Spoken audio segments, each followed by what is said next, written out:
I never thought the worst moment of my life would happen in the living room where I took my first steps. The same room where Dad taught me to tie my shoes and Mom braided my hair before school. But there, I sat surrounded by the familiar faces of my family during our annual Thanksgiving dinner, watching my entire world crumble as my father stood up and pointed his finger at me like I was some kind of criminal. "You disgust me, Drew. Your career is filthy, and I want you out of my house right now." 3 years before that horrible Thanksgiving, I was at the lowest point I could imagine. Medical school had been my dream since I was 12 years old when I watched doctors save my grandfather's life after his heart attack.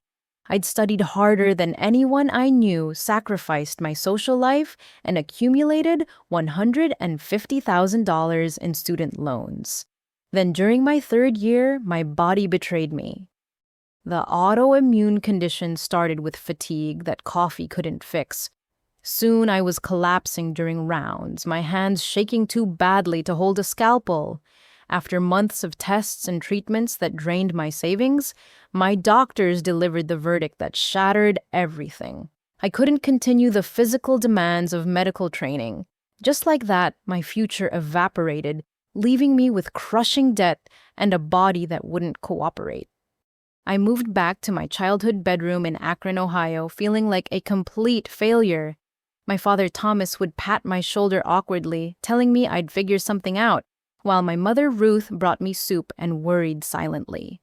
My younger siblings Jason and Charlotte tried to cheer me up, but I could see the concern in their eyes. The girl who was supposed to be the family's first doctor was now just another unemployed millennial living at home. Desperation drives innovation, they say. With my medical knowledge going to waste and bills piling up faster than autumn leaves, I started researching ways to work from home that wouldn't tax my unpredictable health. One night, while scrolling through success stories of people rebuilding their lives, I stumbled across an article about content creation and digital entrepreneurship. At first, I started small. I created videos about living with chronic illness, sharing the medical knowledge I'd gained both from school and personal experience. My channel grew slowly but steadily. People appreciated my honest discussions about health topics that others considered too personal or embarrassing. I talked about everything from managing autoimmune conditions to women's health issues that doctors often dismissed. Within 6 months, I had 10,000 subscribers. Companies started reaching out for partnerships. That's when I made the decision that would eventually tear my family apart. I expanded into lifestyle content with a paid subscription platform. Nothing explicit or inappropriate, but I offered premium content where I gave personalized health and wellness advice, shared my daily routines, and created a supportive community for people dealing with similar challenges. The income started modestly, first $100 here, $500 there, but I reinvested everything into better equipment, online courses about business and professional editing software. I studied algorithm patterns like they were anatomy textbooks. Within 18 months, I was making more per month than I would have as a resident physician. I paid off my student loans in full, bought a small house on the other side of town, and even started investment accounts. My family believed I worked in digital marketing. It wasn't entirely a lie, just a carefully edited truth. When they asked about my job, I'd mention brand partnerships and content strategies. Dad would nod approvingly, glad his daughter had found her footing. Mom would brag to her church friends about her entrepreneurial daughter. Jason called me for advice when he considered leaving his accounting job, and Charlotte looked up to me as she started nursing school. I hired 2 virtual assistants to help manage my growing business. My accountant, a sharp woman named Denise who specialized in online businesses, helped me structure everything legally and efficiently. My content expanded to include financial literacy for women, workout routines for people with chronic conditions, and cooking videos for anti-inflammatory diets. The subscriptions grew exponentially. Some months I made more than my father had made in a year at the factory, where he'd worked for 25 years. Success felt surreal. The girl who'd cried in her childhood bed, convinced she'd never amount to anything, now had a business worth more than most people's homes. But I kept it quiet, living modestly, driving my same reliable Honda Civic. I'd learned that money could solve many problems, but it could also create new ones if people knew you had it. Everything was perfect in my carefully constructed world. I was helping thousands of people while building financial security I'd never dreamed possible. My health was managed, my bills were paid, and my family was proud of their digital marketing daughter. Then, on the Wednesday before Thanksgiving, my phone lit up with a text from my cousin Madison. "We need to talk," she wrote. "I know what you really do." My stomach dropped to my feet. Madison, my Aunt Jennifer's daughter, had always been the type to stir up drama at family gatherings. She thrived on gossip and loved being the center of attention. But I never imagined she'd be scrolling through paid content platforms at 2 in the morning and recognize her older cousin. I tried calling her back, but she didn't answer. Instead, she sent a screenshot of my profile page with a message that made my blood run cold. "Interesting career choice, cousin. Wonder what Uncle Thomas would think about his precious daughter selling herself online." I spent the next hours trying to reach Madison, offering to explain, asking her to call me. Radio silence. By the time I drove to my parents' house for Thanksgiving dinner the next day, my hands were shaking worse than they had during my sickest days in medical school. The smell of turkey and pumpkin pie that usually comforted me now made my stomach turn. I walked in to find the entire extended family already gathered. Madison sat in the corner, a satisfied smirk playing on her lips as she typed on her phone. My grandmother, Ellen, was holding court from her favorite armchair, regaling my aunts with stories from her youth. Charlotte bounded over to hug me, chattering about her upcoming finals. Everything seemed normal, but I could feel Madison's eyes on me like a predator stalking prey. Dinner proceeded with the usual chaos of overlapping conversations and clattering dishes. Dad carved the turkey with the precision of someone who took holiday traditions seriously. Mom fluttered around, making sure everyone had enough food. Jason and his wife Patricia discussed their plans to renovate their kitchen. I pushed food around my plate, my appetite completely gone. Then I heard the ding of phones receiving messages around the table. First one, then another, then what seemed like a symphony of notifications. I watched in horror as family members pulled out their phones, their expressions shifting from curiosity to shock.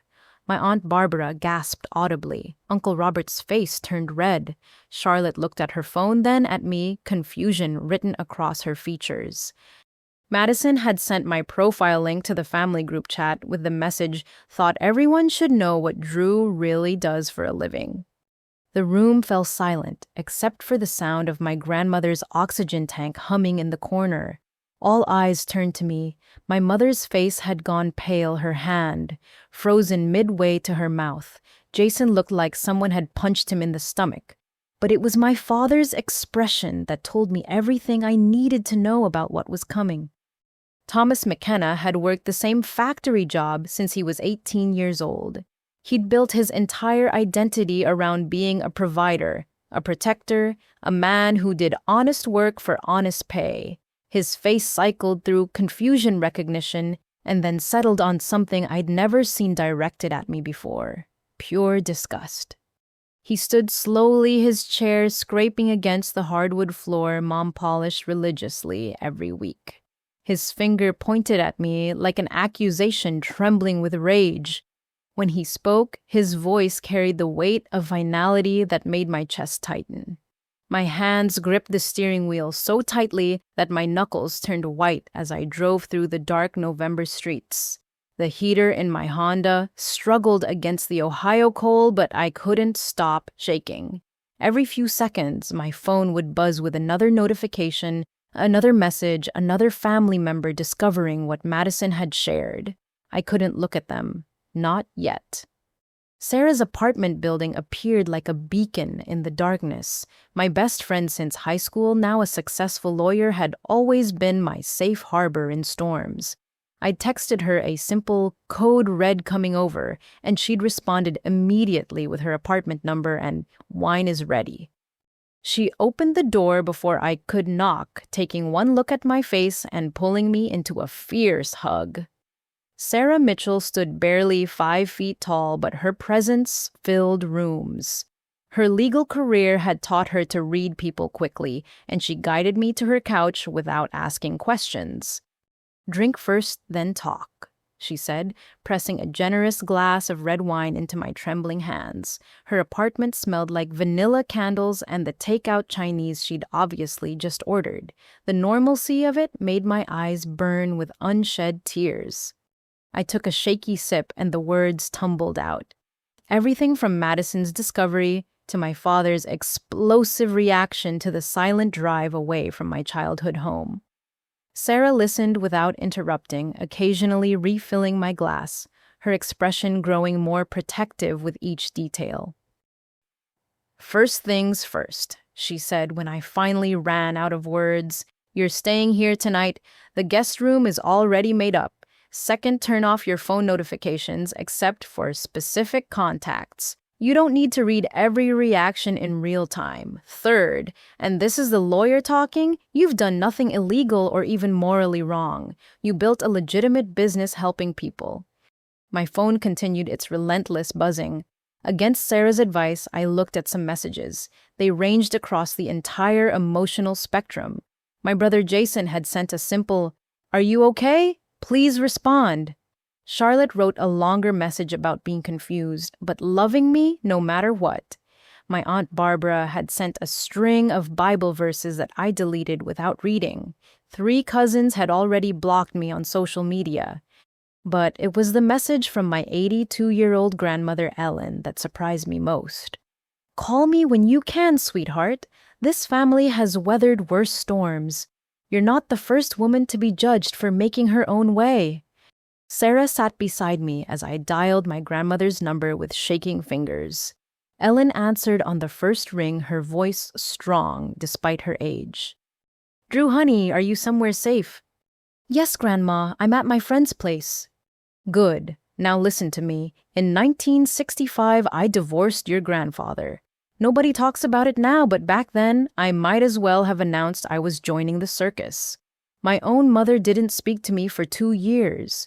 Your father was just a boy, and the things people said about me about how I was ruining my children, well, it would make your situation look like a church picnic." I'd never known this. The family history I'd grown up with painted my step-grandfather as my biological grandfather. "Why did you?" "Because staying would have killed me one way or another. Sometimes, sweetheart, we have to choose between other people's comfort and our own survival. You chose survival when you were sick. You chose to build something from nothing. Don't you dare let anyone make you feel ashamed of that." We talked for another 20 minutes. She shared stories I'd never heard about working 3 jobs to support her children, about the man who eventually became the grandfather I knew, about forgiveness that comes with time and understanding. When we hung up, I felt something shift in my chest. Not quite peace, but the beginning of perspective.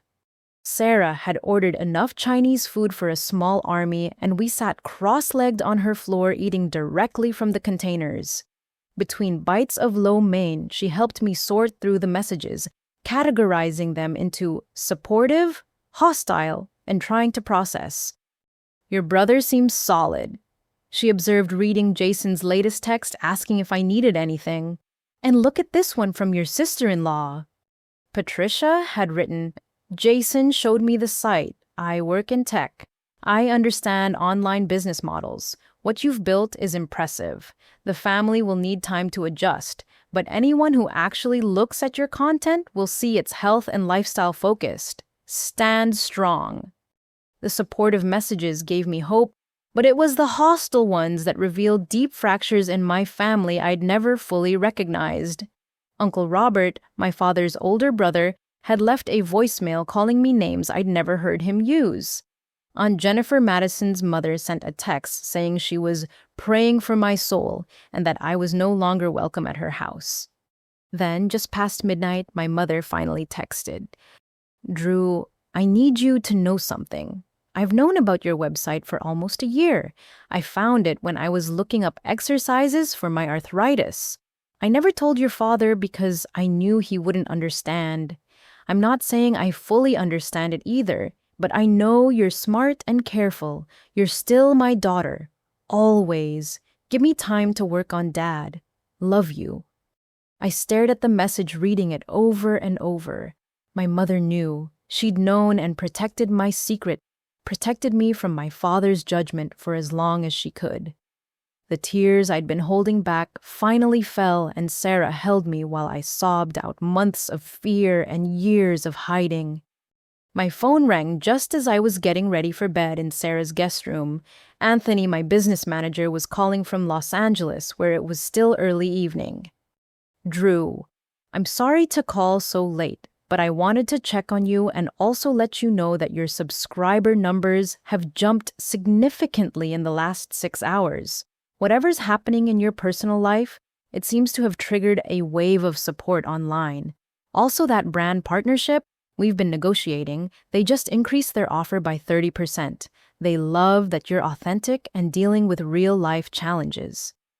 The irony wasn't lost on me. My family's rejection was actually growing my business. The very thing that caused my father to explode with shame was bringing me more success and support from strangers around the world. Take care of yourself first, Anthony continued. The business will be here when you're ready, but I wanted you to know that professionally, you're stronger than ever. After we hung up, I sat in the darkness of Sarah's guest room, processing the whiplash of the day. My family was fracturing, possibly beyond repair. But my chosen family, my business family, my online family, they were rallying around me. I thought about Grandma Ellen choosing survival over comfort in 1965. I thought about my mother keeping my secret out of love. I thought about my father's face twisted with disgust at the daughter he'd once called his pride and joy. Tomorrow would bring new challenges. There would be more messages to face, more relationships to navigate, more decisions to make. But tonight, in the safety of my best friend's guest room, surrounded by support I hadn't expected, I made myself a promise. I would not apologize for surviving. I would not feel shame for building something from nothing. I would not let other people's comfort come before my own well-being. The last text I read before falling asleep was from Charlotte. I don't understand everything yet, but I understand that you're brave. You've always been brave. That hasn't changed. We'll figure this out. Love you, sis. The coffee shop on Market Street had always been neutral territory for the McKenna siblings. We'd met here during high school to avoid parental supervision, during college to catch up over breaks, and now apparently during family crises that threatened to tear us apart. I arrived first choosing a corner booth that offered privacy from the Saturday morning crowd. The familiar smell of roasted beans and cinnamon rolls provided odd comfort. My hands wrapped around a large cappuccino as I watched the door, wondering who would actually show up. Jason appeared right on time, looking tired but determined. My accountant brother had always been the mediator, the one who balanced Charlotte's optimism with my pragmatism. Behind him, Patricia navigated the crowded shop with practiced ease. My sister-in-law's presence surprised and touched me. Many spouses would have stayed out of their partner's family drama. Charlotte burst through the door 5 minutes late, still in her scrubs, from an overnight hospital rotation. Her nursing program was notoriously demanding, but she'd made time for this. She practically jogged to our table, throwing her arms around me before even removing her coat. Okay, Jason said once everyone had their drinks. Let's talk about the elephant in the room, or rather, the elephant that got shoved out of the room on Thanksgiving. Patricia leaned forward, her tech executive demeanor shifting into problem-solving mode. First, I want to say that I've actually looked at your platform, Drew. What you've built is sophisticated. The user interface, the content management, the community guidelines, it's all incredibly professional. From a purely business standpoint, you've created something most startups would envy. Charlotte nodded eagerly. I'll admit, I was shocked at first, but then I actually looked at your content instead of just reacting to the words subscription and dad's meltdown. Drew, you're helping people. I saw the comments from women with chronic illnesses who say your exercise modifications change their lives. There was a whole thread about people who finally felt seen and understood. The financial literacy content is particularly impressive, Jason added. Do you know how many of my clients could benefit from that kind of accessible education? You're teaching people things that traditional institutions gatekeep. Their support made my throat tight with emotion. You guys don't have to. Yes, we do, Charlotte interrupted. You're our sister. Dad's reaction doesn't change that. Although, speaking of Dad, she trailed off, exchanging glances with Jason. What aren't you telling me? Jason sighed, running his hand through his hair in a gesture that reminded me painfully of our father. You know how Dad always held you up as the example, Drew, the future doctor. Drew, the straight-A student. Drew, the one who never disappointed him. I nodded, remembering the pressure of being the eldest, the one who had to set the standard. Well, what you probably don't know is how he used that against us. When I wanted to study art instead of accounting, he told me I was spitting on the opportunities he'd worked to provide. Said I'd never be successful like you. When I pushed back, he threatened to stop helping with college tuition. Patricia reached for Jason's hand as he continued. I gave up art because I couldn't afford school without his help. I've been doing people's taxes for 8 years while my paintings sit in our garage. And before you say anything, I'm not blaming you. I'm blaming him for using you as a weapon against our own dreams. Charlotte jumped in her voice uncharacteristically hard. Remember when I dated Marcus freshman year, the music major? Dad told me I was wasting my time with someone who'd never provide properly. He said I should find someone established, someone with a real career. He actually said Drew wouldn't waste her time with an artist. I had no idea, I whispered, feeling sick at how my father had weaponized his perception of my success. Of course you didn't. You were busy trying to live up to impossible standards while dealing with your health. But Drew, we've all been living in the shadow of Dad's expectations, and honestly, watching you build something entirely your own without his approval or understanding, it's the most inspiring thing I've seen. We sat in silence for a moment, processing years of family dynamics we'd never fully examined. Then Patricia, ever practical, pulled out her tablet. So let's talk about the current situation. The family is essentially splitting into camps. I've been monitoring the family group chat, and it's fascinating from a sociological perspective. Charlotte laughed despite the situation. Leave it to Patricia to turn family drama into data analysis. Information is power, Patricia replied with a small smile. So far, Team Drew includes Grandma Ellen, your mom, though she's being quiet about it, Jason and me, Charlotte, your cousin Bradley, and surprisingly, great Aunt Dorothy. Team Thomas includes your dad, obviously Uncle Robert, and Jennifer Madison, who started this whole thing, and about 6 other relatives who seem more concerned about appearances than facts. There's also a third group, Jason added, the fence-sitters waiting to see how this plays out. Mostly younger cousins and distant relatives who don't want to pick sides. My phone buzzed with a call from Aunt Jennifer. I declined it immediately. She's been calling everyone, Charlotte warned, trying to organize some kind of intervention. She told Mom that you need to be saved from yourself. The irony, I said, is that I saved myself 3 years ago when I built this business instead of drowning in debt and illness. About that, Jason said carefully, there's something else you should know. Last month, Mom let slip that they've been having money troubles. I don't know details, but she mentioned something about refinancing the house. Charlotte's face went pale. Wait, what, they refinanced when... That's the thing. Mom said again, which implies they've done it before. Patricia and I offered to help, but Dad shut it down immediately, said they had everything under control. Patricia pulled up something on her tablet.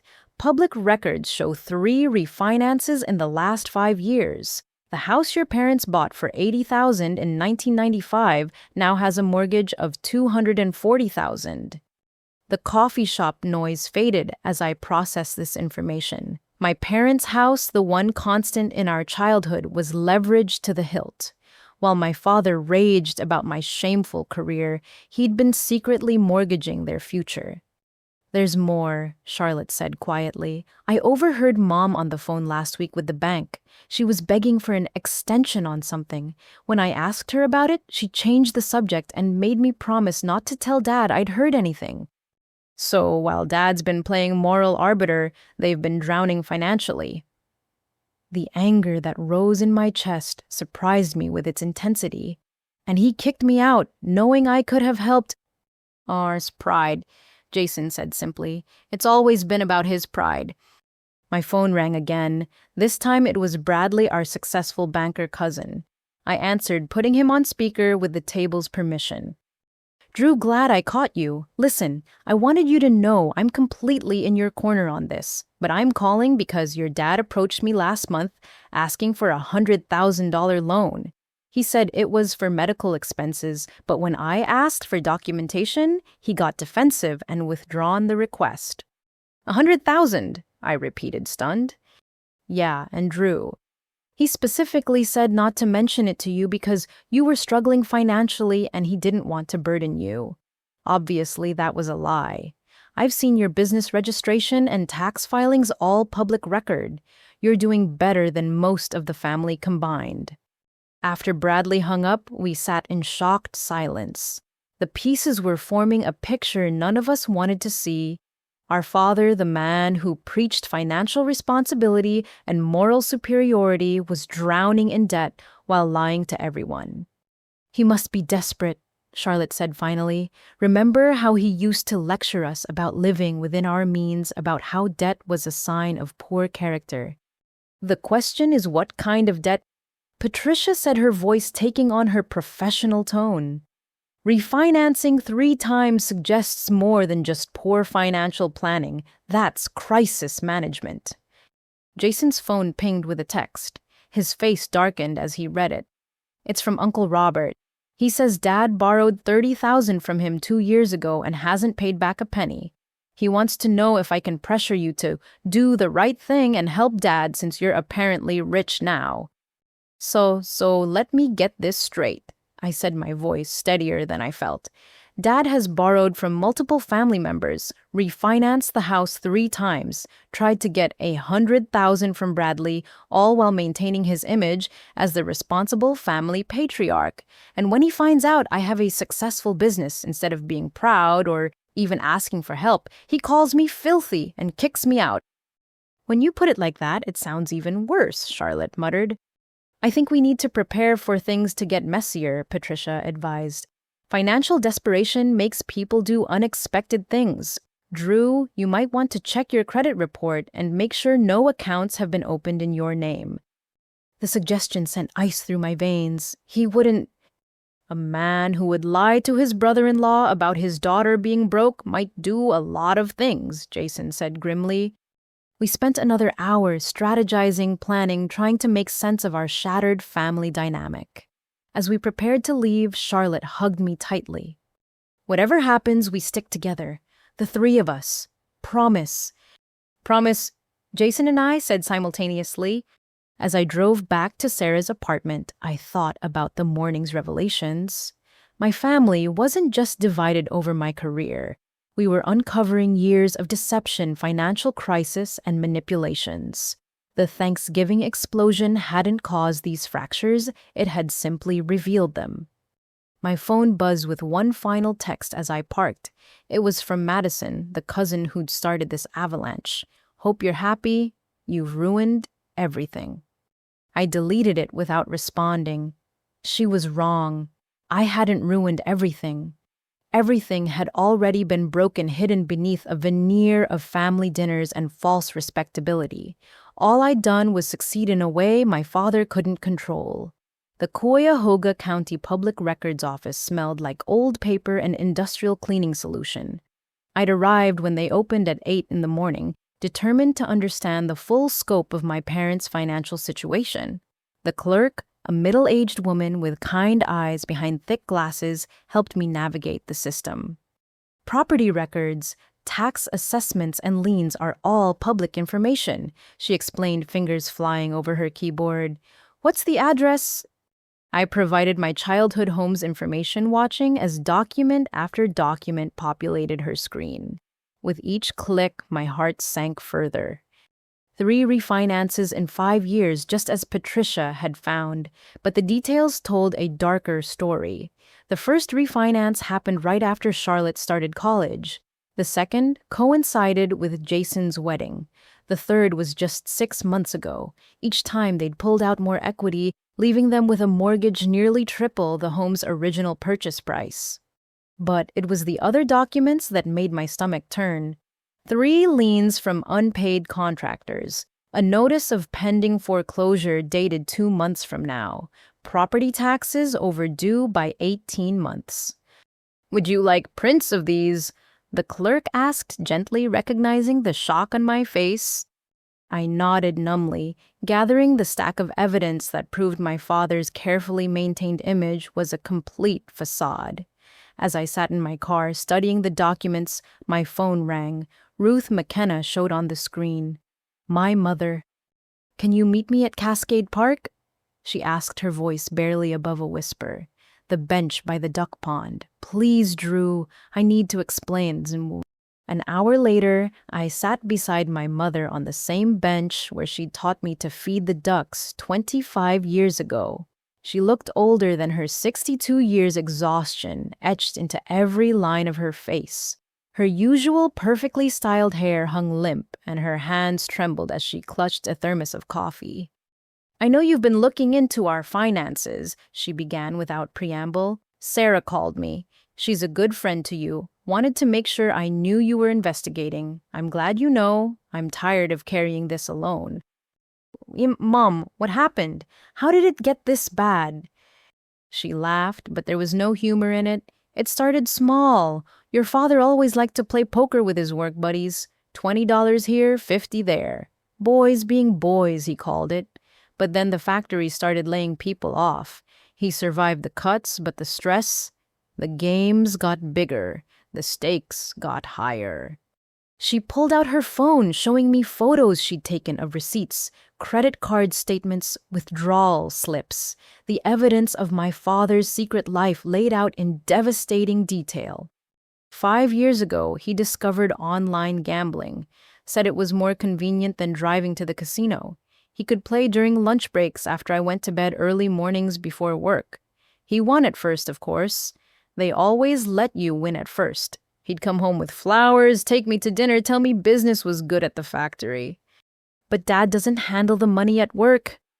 No, but I didn't know that then. He said he'd gotten bonuses, overtime, special projects. I believed him because why wouldn't I? 40 years of marriage, Drew. 4 decades of trust, and he used every bit of it against me. The ducks we'd once fed together paddled past, oblivious to the human drama on their shore. Mom continued, her voice steady, but her eyes focused on something far beyond the pond. When the credit cards maxed out, he convinced me to refinance. Said it was smart financial planning, consolidating debt at a lower interest rate. When that money disappeared, he had reasons. Medical bills, helping family members, unexpected expenses. Always something plausible. The gambling sites aren't even legal in Ohio, I said, remembering research I'd done for content about financial predators. Offshore sites don't care about state laws. International poker rooms, sports betting platforms based in Caribbean islands, cryptocurrency casinos that barely exist except to separate desperate people from their money. He had accounts on dozens of them. She showed me more evidence, screenshots of browser history she'd captured before he could delete it, bank statements showing withdrawals at strange hours, credit card charges disguised as innocent purchases but matching amounts on gambling sites. 3 months ago, I found out about the second mortgage he'd taken out by forging my signature. That's when I started documenting everything. I've been working 2 jobs, Drew, Officially, I'm still the church secretary, but I also stock shelves at Walmart from midnight to 6 in the morning. Your father thinks I'm at prayer groups and Bible studies. The image of my mother in her 60s stocking shelves through the night while my father gambled away their future made rage boil in my chest. Oh, why didn't you tell us? Why didn't you leave? And go where with what money? Every penny I make goes to keeping the lights on, buying groceries, making minimum payments so we don't lose the house before I figure out what to do. I've been buying time trying to find a solution that doesn't destroy our family. Mom, the family is already destroyed. He destroyed it. I know that now. Watching him attack you on Thanksgiving, seeing the look on Charlotte's face the way Jason just shut down, I realized I've been enabling a man who doesn't exist anymore. Maybe he never did. She pulled out a business card. Margaret Chen, divorce attorney specializing in financial abuse cases. I've been meeting with her secretly. She says I have grounds for divorce based on the forgery alone. But Drew, there's something else, something worse. My mother, who'd taught Sunday school for 20 years, who'd never said a curse word in my presence, who'd been the epitome of propriety my entire life, looked me in the eye with steel I'd never seen before. He's been stealing from his mother. Grandma Martha, my father's 85-year-old mother, lived in an assisted living facility in Medina. Sharp as a tack, despite her age, she'd always managed her own finances proudly. She made him power of attorney last year when she had that minor stroke. Just for convenience, she said. He's been siphoning money from her accounts. Small amounts he thought she wouldn't notice. But Martha McKenna didn't survive the depression and raise 5 kids by being careless with money. Does she know? She called me last week, said her bank statements weren't adding up, asked if Thomas was having troubles. I couldn't lie to her anymore. My phone buzzed with a text from Bradley. Call me ASAP. Your dad just showed up at my office. I need to take this, I told Mom. She nodded, staring out at the pond while I stepped away. Drew, your father is here demanding I reconsider the loan, Bradley said without greeting. But that's not the interesting part. He let slip that he needs the money by next Friday or things get complicated. When I pressed him, he basically admitted he owes money to some very unfriendly people. Loan sharks. The words felt surreal coming out of my mouth. That's my guess. He's sweating through his shirt and keeps checking his phone like he's expecting bad news. I'm going to have security escort him out, but I wanted you to know, this isn't just about gambling anymore. He's in real danger. After hanging up, I returned to my mother, sharing Bradley's information. She closed her eyes, absorbing another blow. The fishing trips, she said quietly. He never brought home fish because he wasn't fishing. He was meeting with those people, wasn't he? Borrowing more to pay what he already owed. Mom, you have to leave tonight. Pack what you need and come stay with me or with Jason or... No. Her voice was firm. If I run now, he'll know I'm on to him. I need 2 more weeks to get everything in order with the lawyer, to protect what little is left, to make sure Charlotte can finish school without this derailing her life. I've waited this long. I can manage 2 more weeks. What about Thanksgiving? How do we explain? He's already spinning it, telling everyone you've been corrupted by city life, by liberal values, by greed. Half the family believes him, because it's easier than believing Thomas McKenna is a gambling addict who steals from his own mother. We sat in silence, watching joggers pass people walking dogs, normal lives continuing while ours imploded. Finally, Mom stood straightening her coat with practiced dignity. I need you to know something, Drew. When I found your website, when I saw what you'd built, I was proud, not shocked or ashamed. Proud. You took the worst thing that happened to you and transformed it into something meaningful. You helped people. You built security. You did what I should have done 30 years ago when the signs first started. What signs? The lottery tickets that became a weekly habit. The Super Bowl bets that grew bigger each year. The trip to Vegas for our anniversary where he lost our entire vacation budget the first night. I made excuses. I covered, I enabled, and now look where we are. She hugged me then tighter than she had since I was young. Your content about financial literacy for women, I've watched every single video, taking notes, learning what I should have known decades ago. You're saving other women from ending up like me. As I watched her drive away in her 15-year-old Toyota, I realized the full scope of what my family was facing. This wasn't just about my father's reaction to my career. This was about decades of deception, addiction, and financial abuse. The filthy career he'd condemned had revealed his own moral bankruptcy. I thought about the message Aunt Jennifer had left praying for my soul, the relatives who'd blocked me on social media, the family members choosing sides based on appearances rather than truth. They had no idea what was really happening. They were defending a man who'd stolen from his own mother, who'd forged his wife's signature, who'd borrowed from relatives with no intention of repaying. My phone rang again, Charlotte sounding frantic. "Drew, you need to see the family group chat.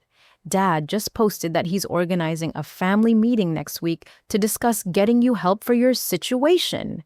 He's painting himself as the concerned father trying to save his wayward daughter. I laughed, actually laughed at the absurdity. The man facing foreclosure, owing money to dangerous people stealing from his mother, was positioning himself as my moral savior. The hypocrisy was so complete, it transcended tragedy and entered the realm of dark comedy. "Let him have his meeting," I told Charlotte. "By next week, the truth is going to be impossible to hide." 2 weeks passed in a strange limbo. I'd moved back into my own house, refusing to hide at Sarah's any longer.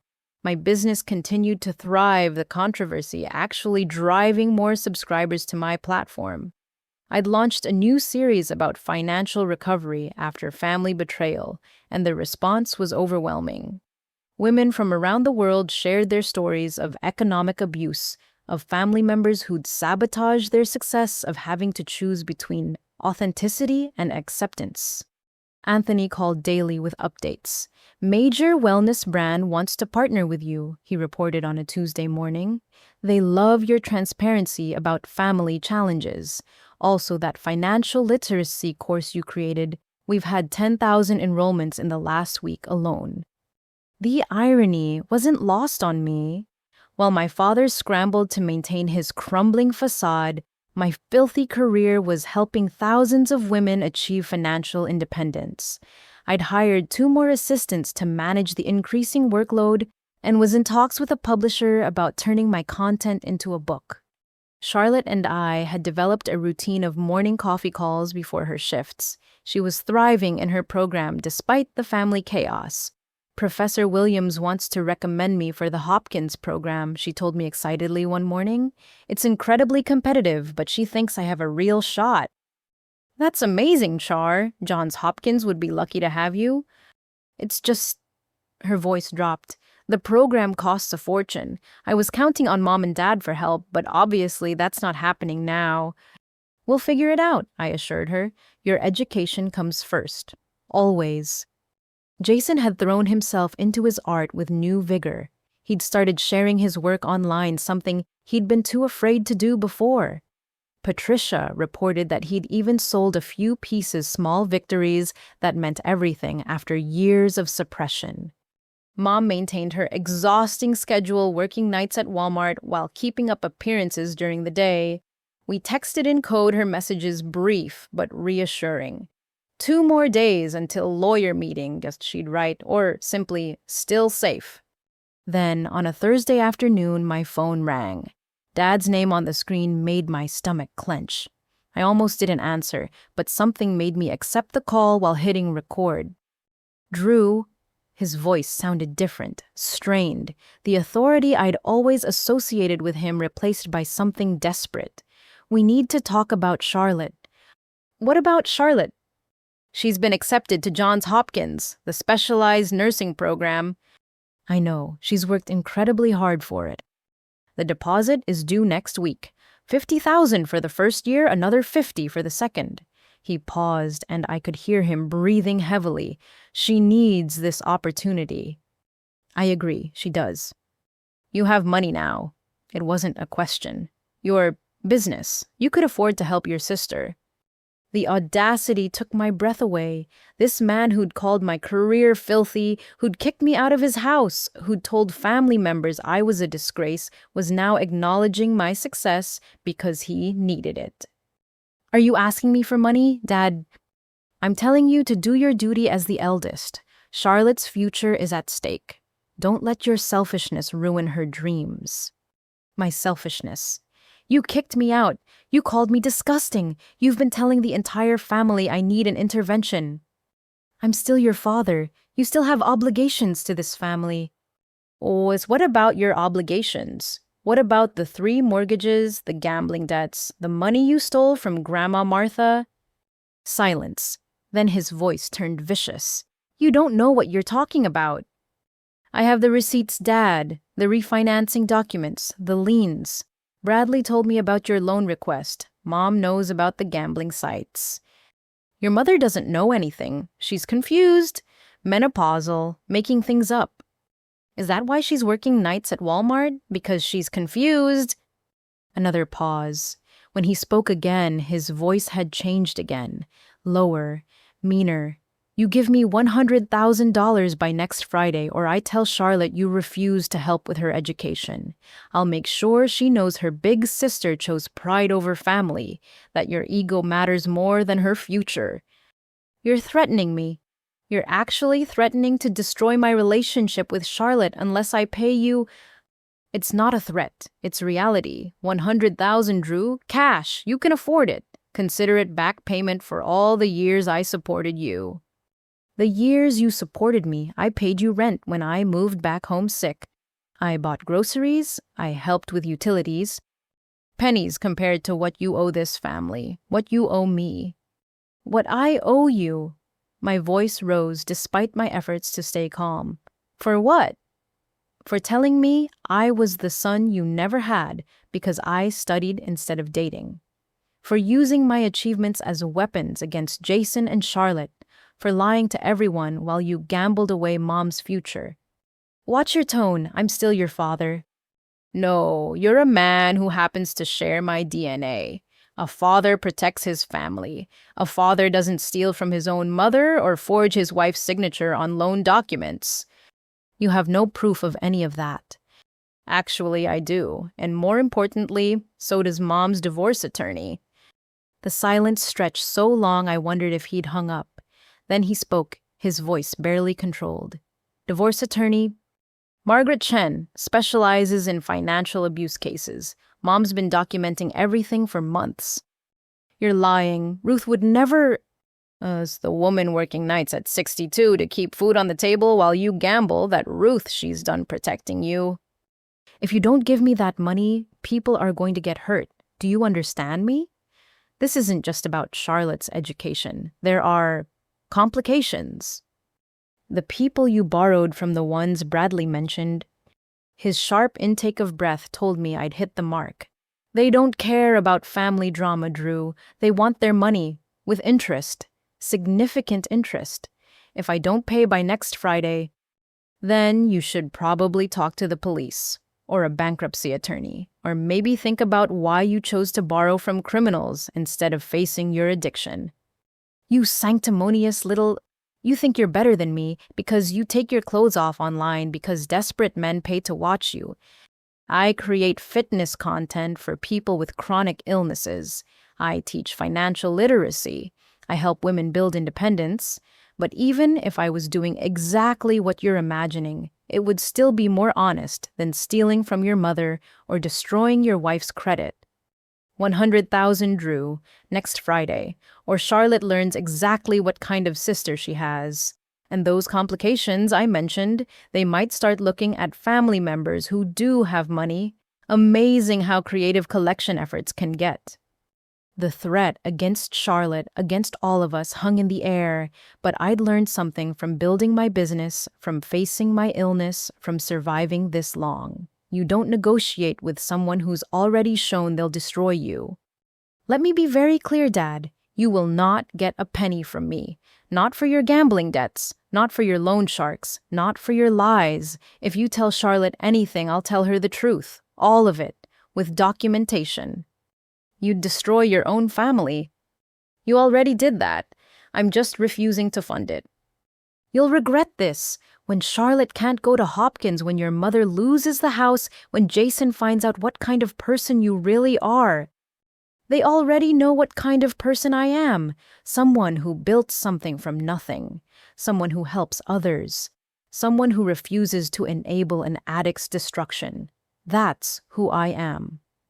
Next Friday, Drew, 100,000, or everyone suffers. He hung up before I could respond.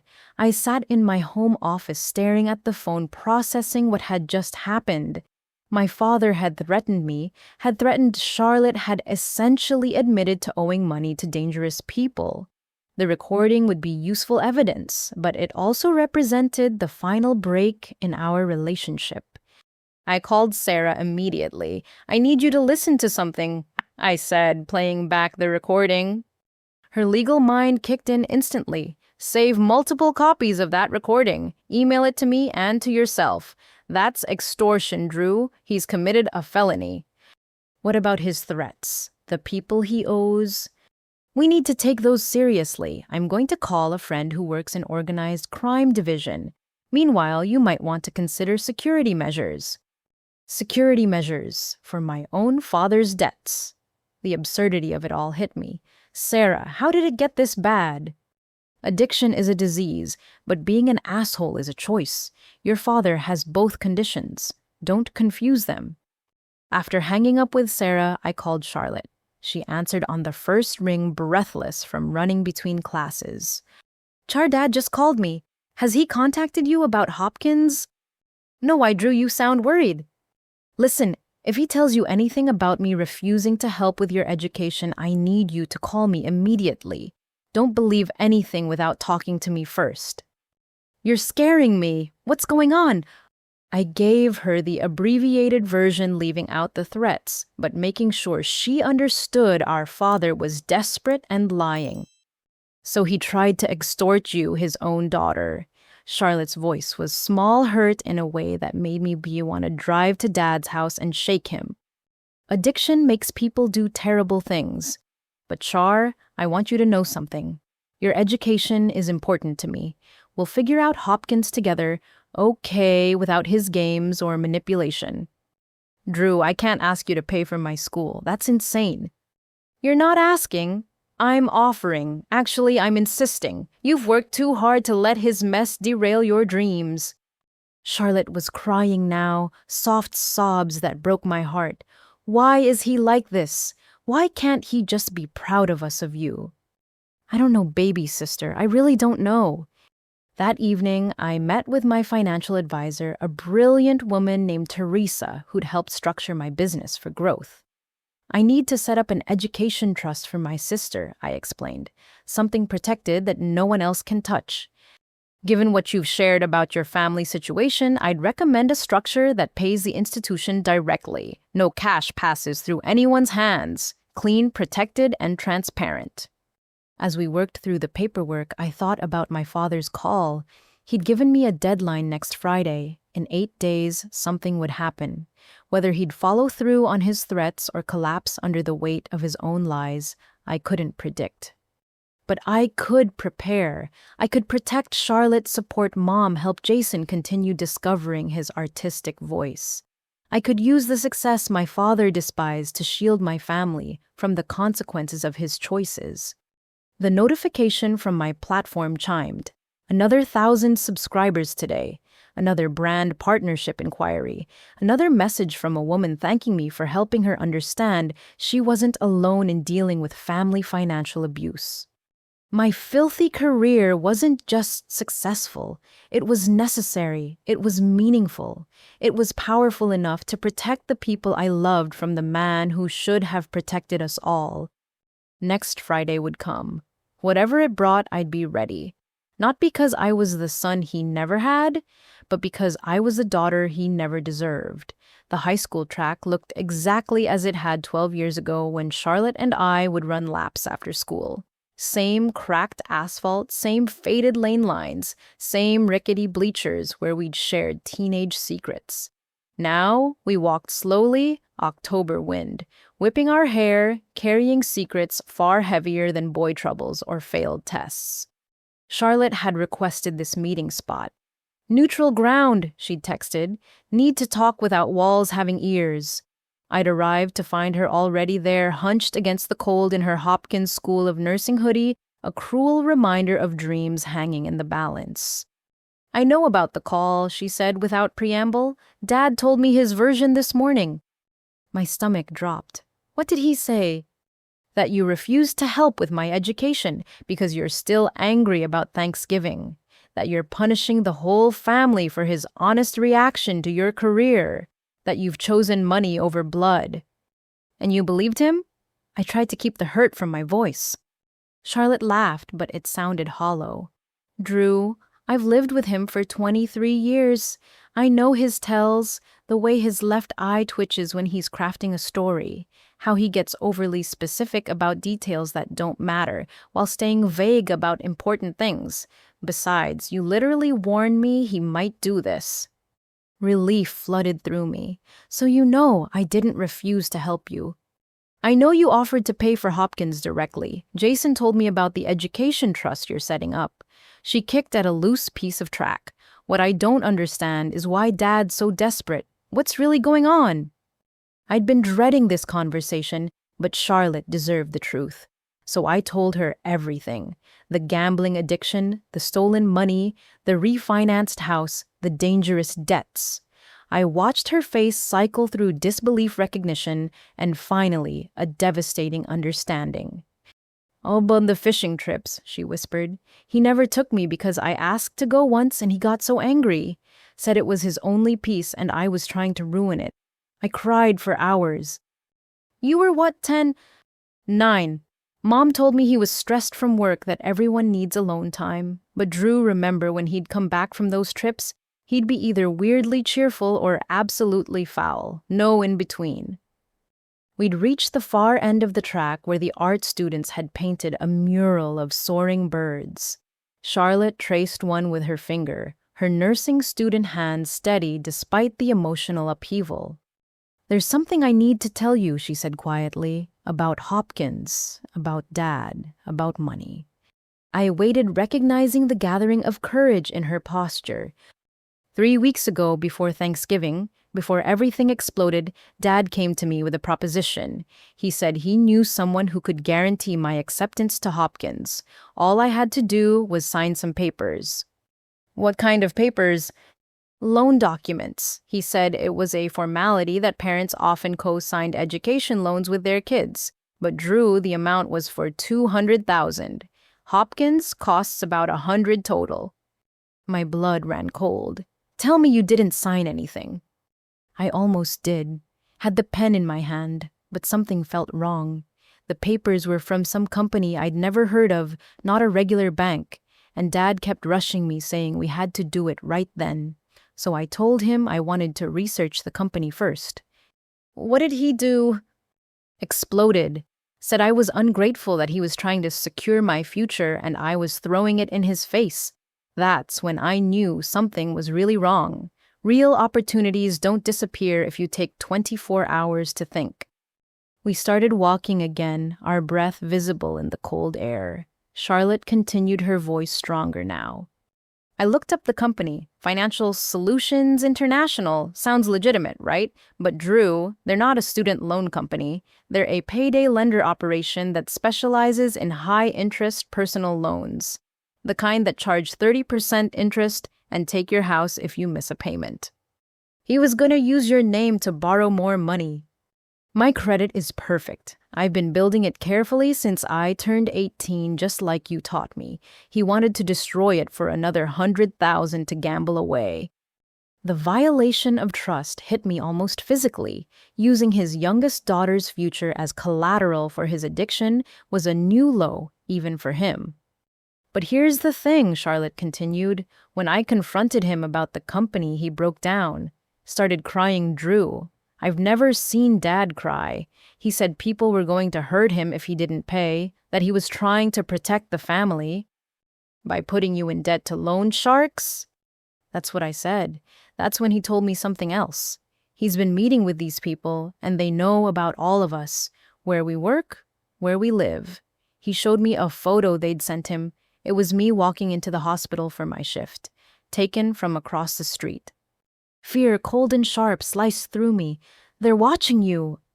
We're watching. I haven't seen anyone since. But Dad said if he doesn't pay by next Friday, they'll start approaching family members directly. That's why he's so desperate for your money. He genuinely thinks he's protecting us. Or he's manipulating us with fear. Both could be true. Charlotte pulled out her phone, showing me a screenshot.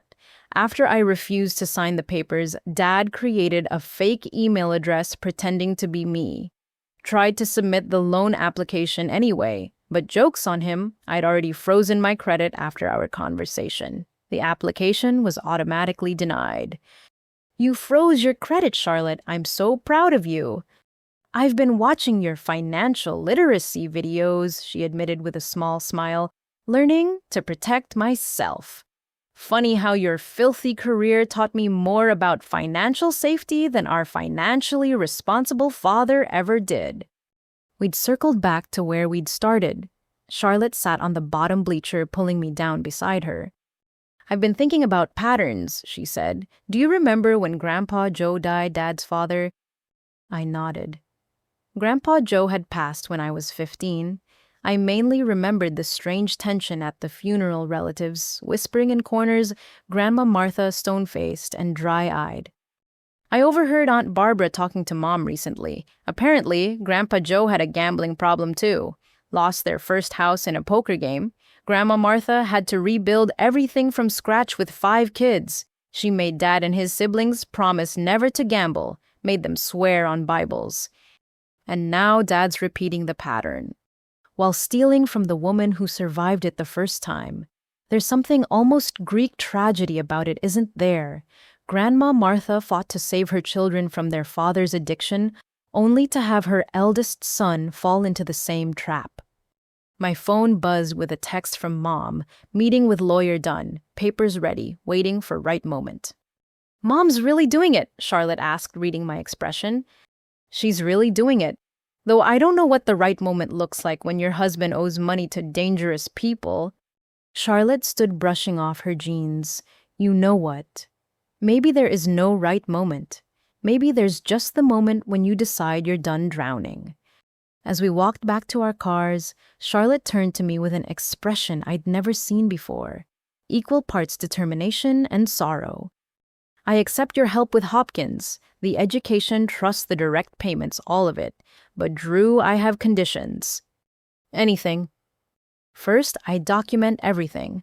Every payment, every transaction. This isn't charity, it's an investment in my future that I intend to pay forward someday. Second, I want to be involved in your financial literacy platform. Use my story anonymously for now to help other young people avoid predatory lending. Of course, what else? Third, when I graduate and start working, I want to establish a scholarship fund for nursing students from families affected by addiction. Turn this mess into something meaningful. I hugged her tight, this baby sister who'd grown into such a formidable woman while I wasn't looking. Deal. All of it. And Drew, thank you for recording Dad's call, for protecting me from his manipulation, for being the parent he should have been. As I drove home, I thought about Charlotte's revelation. Our father hadn't just been gambling away money. He'd been gambling away futures, relationships, trust itself. The photo of Charlotte they'd sent him chilled me. These weren't just aggressive debt collectors. These were people who studied their targets, who used fear as currency. I called Sarah from my car. I need you to help me set up security systems. For me, Charlotte, Jason, and Mom, professional grade. Already on it. My friend from Organized Crime Division wants to meet with you tomorrow. Bring the recording and any documentation you have. These people following Charlotte changes everything. That night, I couldn't concentrate on work. Instead, I found myself writing in my journal something I'd started during my illness and continued through building my business. I wrote about fathers and daughters, about patterns and choices, about the price of truth and the cost of lies. I thought about Charlotte at 9 crying because she couldn't join the fishing trips that were never about fishing, about Jason giving up art because it wasn't respectable enough, about mom working nights while dad gambled days, about Grandma Martha rebuilding after another gambling man's destruction only to watch history repeat. My phone chimed with a notification from my platform. A message from a subscriber: "Your video about financial boundaries with family saved my life. My mom tried to take loans in my name. Because of you, I knew to freeze my credit. Thank you."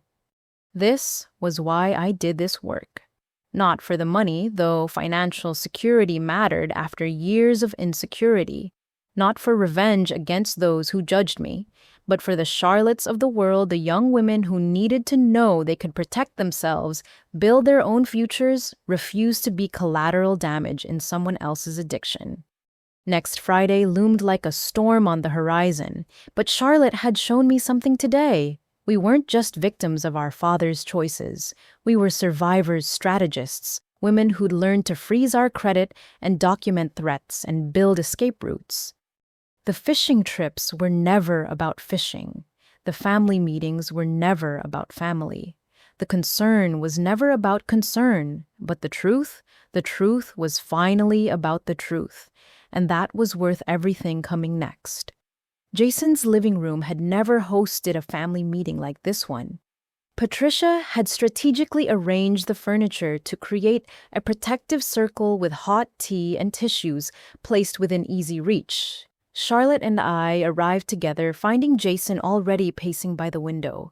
The absence of one family member made the room feel both emptier and somehow more complete. Mom walked in 10 minutes late, which was unusual for a woman who'd never missed a church service in 40 years. But this wasn't the mother we'd grown up with. This woman carried herself differently, steel in her spine where uncertainty used to live. She pulled a manila folder from her bag with the kind of purpose that made us all sit straighter. "I filed for divorce yesterday," she announced without preamble. "The papers will be served tomorrow morning while Thomas is at work. I wanted you to hear it from me first."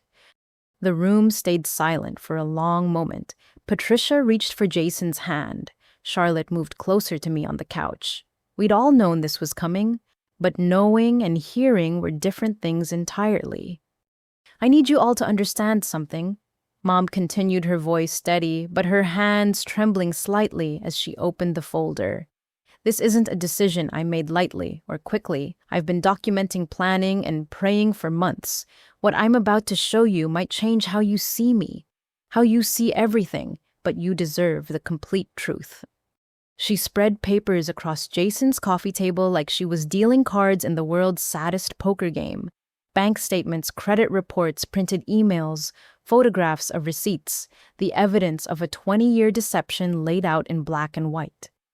"It started before Charlotte was born," she began. "Small things. $20 missing from my purse. The electricity bill, money vanishing. He always had explanations. The bank made an error. I must have miscounted. I was pregnant, hormonal, forgetful." Patricia, ever the data analyst, leaned forward to examine the documents. Her sharp intake of breath made Jason look closer. "These withdrawals, they're from your personal account, the one from your mother's inheritance." Mom nodded. $50,000 from when my mother died. It was supposed to be for the children's education. Thomas convinced me to give him access for emergencies. By the time Charlotte started kindergarten, it was gone. Every penny. Jason's voice cracked like he was 15 again. "Gambling. Always gambling. But he was clever about it. Never took everything at once. Never left us completely broke. Just enough to keep us struggling while he fed his addiction. I worked extra shifts at the church, took in sewing, sold things, whatever it took to keep you kids fed and the lights on."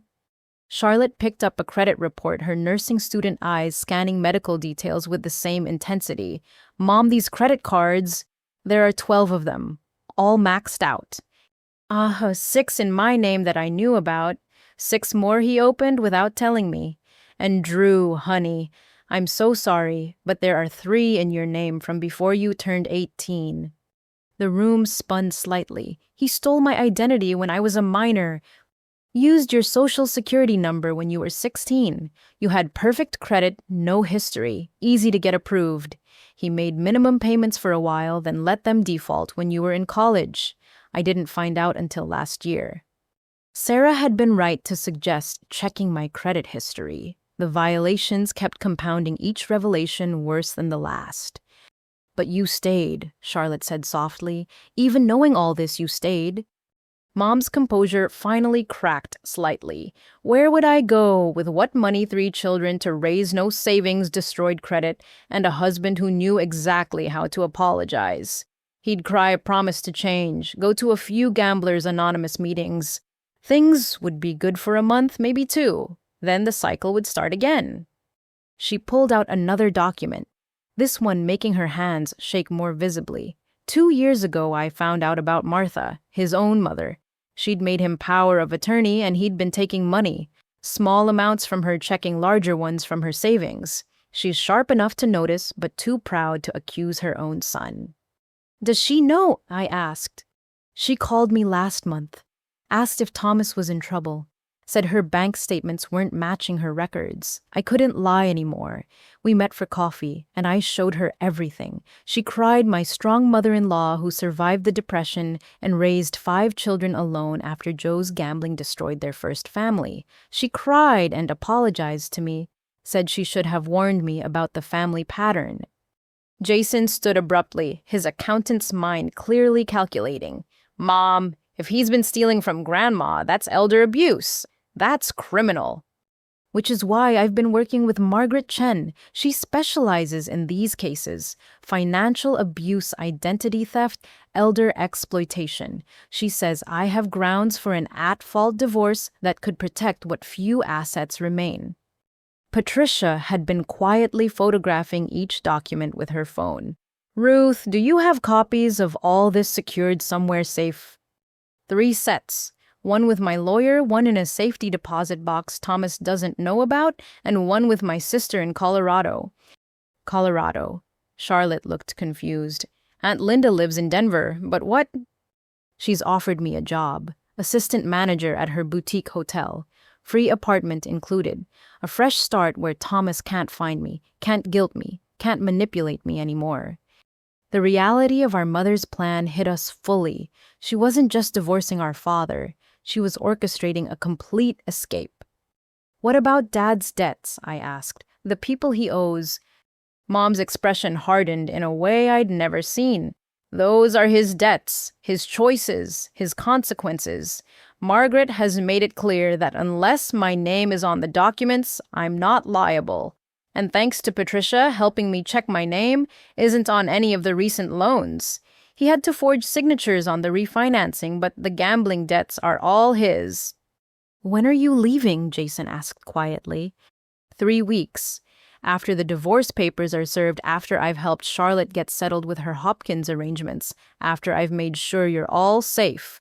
But I need you to understand, I'm not abandoning you. I'm saving myself so I can finally be the mother you deserve instead of the enabler I've been. Charlotte moved to sit beside Mom on the floor, taking her hands. We understand. I understand. You've carried this alone for too long. Not alone, Mom corrected. I've been attending Al-Anon meetings for spouses of gambling addicts, hiding it like everything else, telling Thomas I was at Bible study. The stories I've heard. Wives who lost everything, who enabled until there was nothing left to enable with. I refuse to be another cautionary tale. She pulled out one final document, a printout of my website's homepage. Drew, when I found your platform last year, I spent hours reading your content. Financial boundaries, recognizing economic abuse, building independence. You were teaching what took me 40 years to learn. I started my escape fund that very night. $50 from the grocery budget, $20 from the gas money. Every penny I could hide went into an account at a different bank. The Walmart job. I breathed understanding flooding through me. 6 months of overnight shifts, exhausting but mine. Thomas never knew because he was either gambling online or sleeping off his losses. Every paycheck went into my escape fund. It's not much, but it's enough to start over.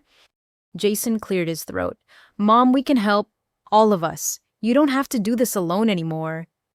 I know, honey, but I need to do this part myself to prove I can, to know that I'm leaving because I'm strong, not because you rescued me. There's a difference. Patricia, who'd been unusually quiet, finally spoke. Ruth, I work with data patterns for a living. What you've shown us isn't just evidence of gambling addiction. It's evidence of escalating criminal behavior. The progression from taking $20 from your purse to stealing from his mother, from hiding lottery tickets to owing money to dangerous people. This only ends one of two ways. Prison or death, Mom said bluntly. I know, it's why I'm leaving now while I still can, while he's still pretending he can control this. Next Friday when his deadline hits and Drew doesn't give him money, something will break.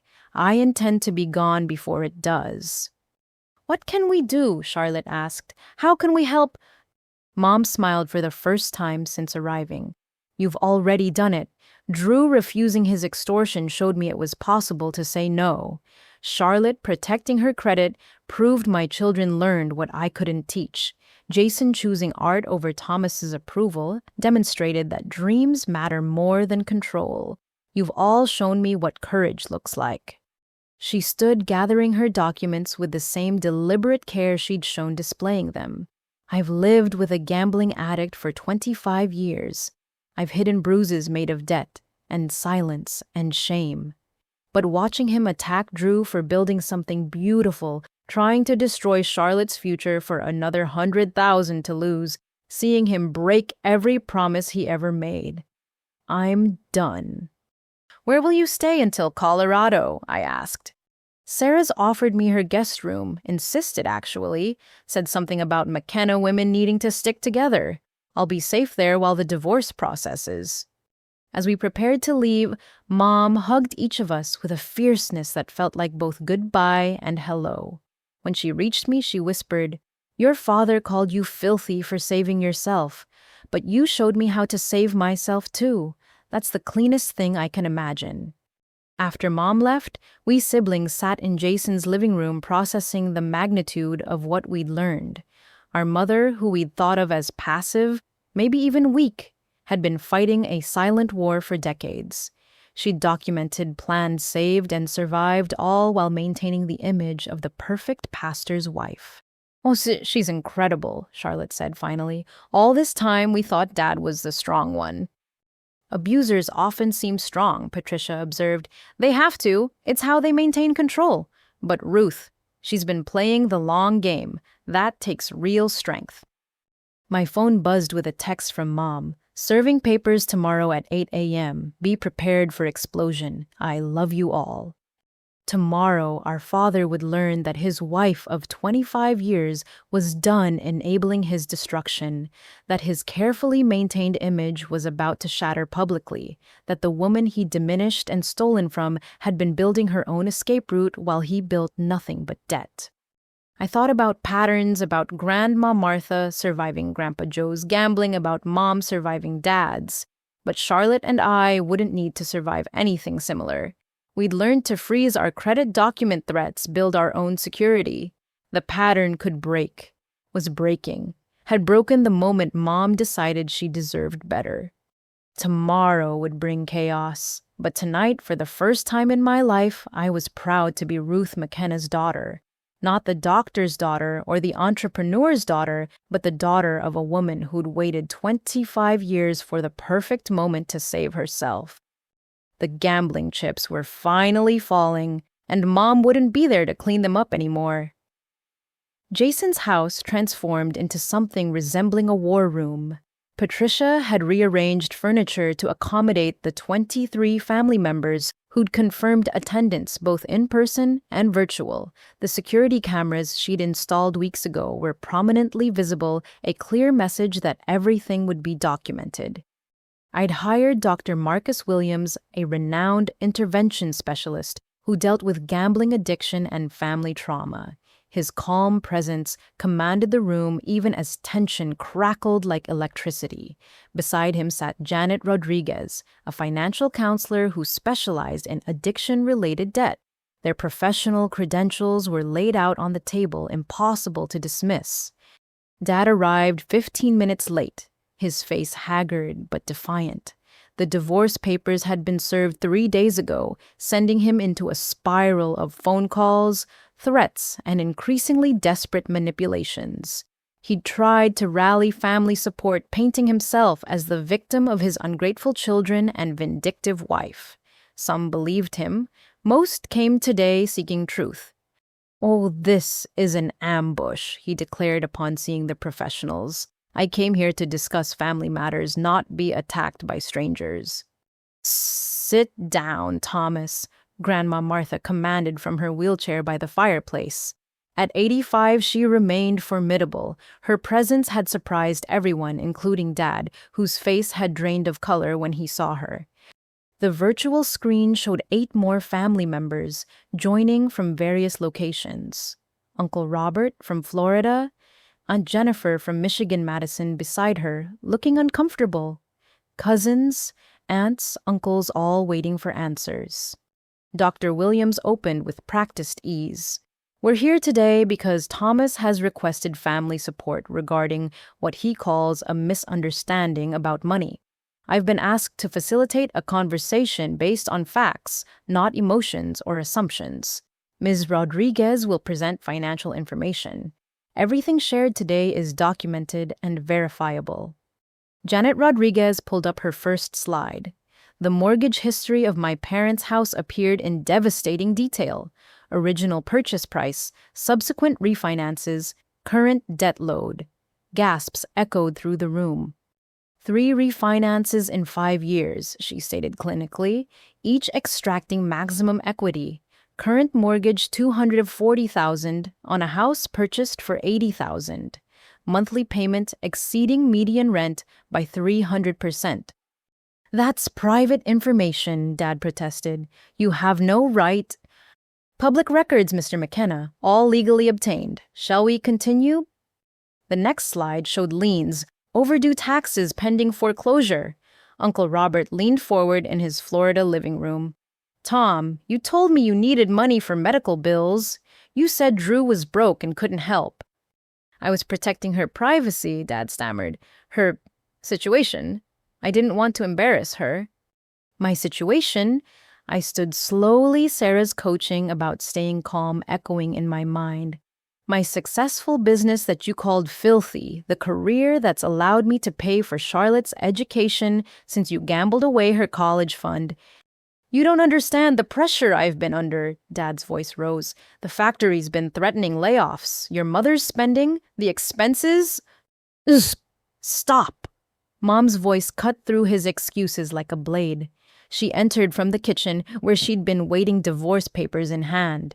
25 years of lies, and today. Dr. Williams gestured for her to continue. Mom moved with the same deliberate grace she'd shown at Jason's house, but now with an audience of extended family witnessing her truth. "Thomas has stolen approximately $300,000 over our marriage. From joint accounts from my inheritance from his mother, from credit cards opened in my name and Drew's name without consent. I have documentation for every penny."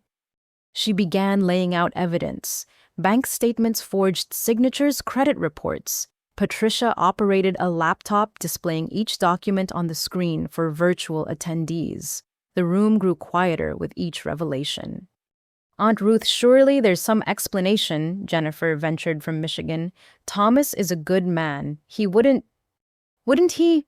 Grandma Martha's voice carried despite her age. "Jennifer, your father and Thomas's father was a gambling addict who lost our house in 1968. I rebuilt from nothing with 5 children. I made Thomas swear on a Bible he'd never gamble. Yet, here we are." She pulled out her own bank statements. $47,000 missing from my accounts since I made him power of attorney. Small amounts he thought I wouldn't notice. But I notice everything, Thomas. I've noticed since the beginning. Dad's complexion had gone gray. Mama, I was going to pay it back. Every penny. I just needed time. Time for what? Bradley asked from his corner. More gambling. You came to my office begging for 100,000. Lied about Drew being broke. Did you think we don't talk? And then Charlotte stood, her young voice carrying surprising authority. You tried to use my Hopkins acceptance to take out predatory loans in my name. $200,000 at 30% interest. You were going to destroy my credit before I even started my career. Madison shifted uncomfortably on screen. Uncle Tom, is this true? You said Drew was being selfish, that she was tearing the family apart. Drew's platform helps thousands of women recognize financial abuse. Patricia interjected, pulling up my website statistics. Monthly revenue exceeding most of our annual salaries. Educational content praised by financial literacy experts. Where exactly is the shame in that? Janet Rodriguez resumed her presentation. Based on available documentation, Thomas McKenna owes approximately $400,000 across various creditors. This includes family loans, institutional debt, and obligations to non-traditional lenders. Non-traditional lenders? Aunt Barbara asked weakly. Loan sharks, Jason said bluntly. Dad borrowed from criminals. They've been following Charlotte, threatening our family. The revelation sent shockwaves through the room. Several family members began speaking at once until Dr. Williams restored order with a raised hand. Thomas Bam, he said directly, addiction is a disease requiring treatment. But the criminal actions, the theft, the fraud, the endangerment of your family, those are choices. Are you willing to accept responsibility and seek help? Dad looked around the room like a trapped animal. His eyes landed on each of his children, on Ruth, on his mother. For a moment, I thought I saw the man who taught me to ride a bike, who cheered at every graduation. Then his face hardened back into denial. You've all been poisoned against me. Drew's money has bought your loyalty. This intervention is just revenge for calling out her immoral career. Immoral. I laughed, surprising myself with its bitterness. Dad, you stole from your elderly mother. You forged your wife's signature. You tried to destroy Charlotte's credit. You endangered our lives with your loan sharks. But my health and wellness platform is immoral. Uncle Robert unmuted himself. Tom, I need that $30,000 back. My kid's tuition depends on it. And the $20,000 you borrowed from me, Aunt Barbara added. More voices joined in. Cousins, uncles, family friends. The web of Dad's deceptions spread wider than even I'd known. Dr. Williams let it unfold, documenting every debt, every lie, every broken promise. Finally, Grandma Martha spoke again. Thomas James McKenna, you are no longer welcome in my home. You are removed as my power of attorney, effective immediately. Bradley will handle my affairs going forward. And if you ever approach me for money again, I'll press charges for elder abuse. The words hit Dad like physical blows. His mother, the one person whose approval he'd always craved, had just disowned him publicly. Mama, please. No, I lost one husband to gambling. I won't enable my son. She turned to Mom.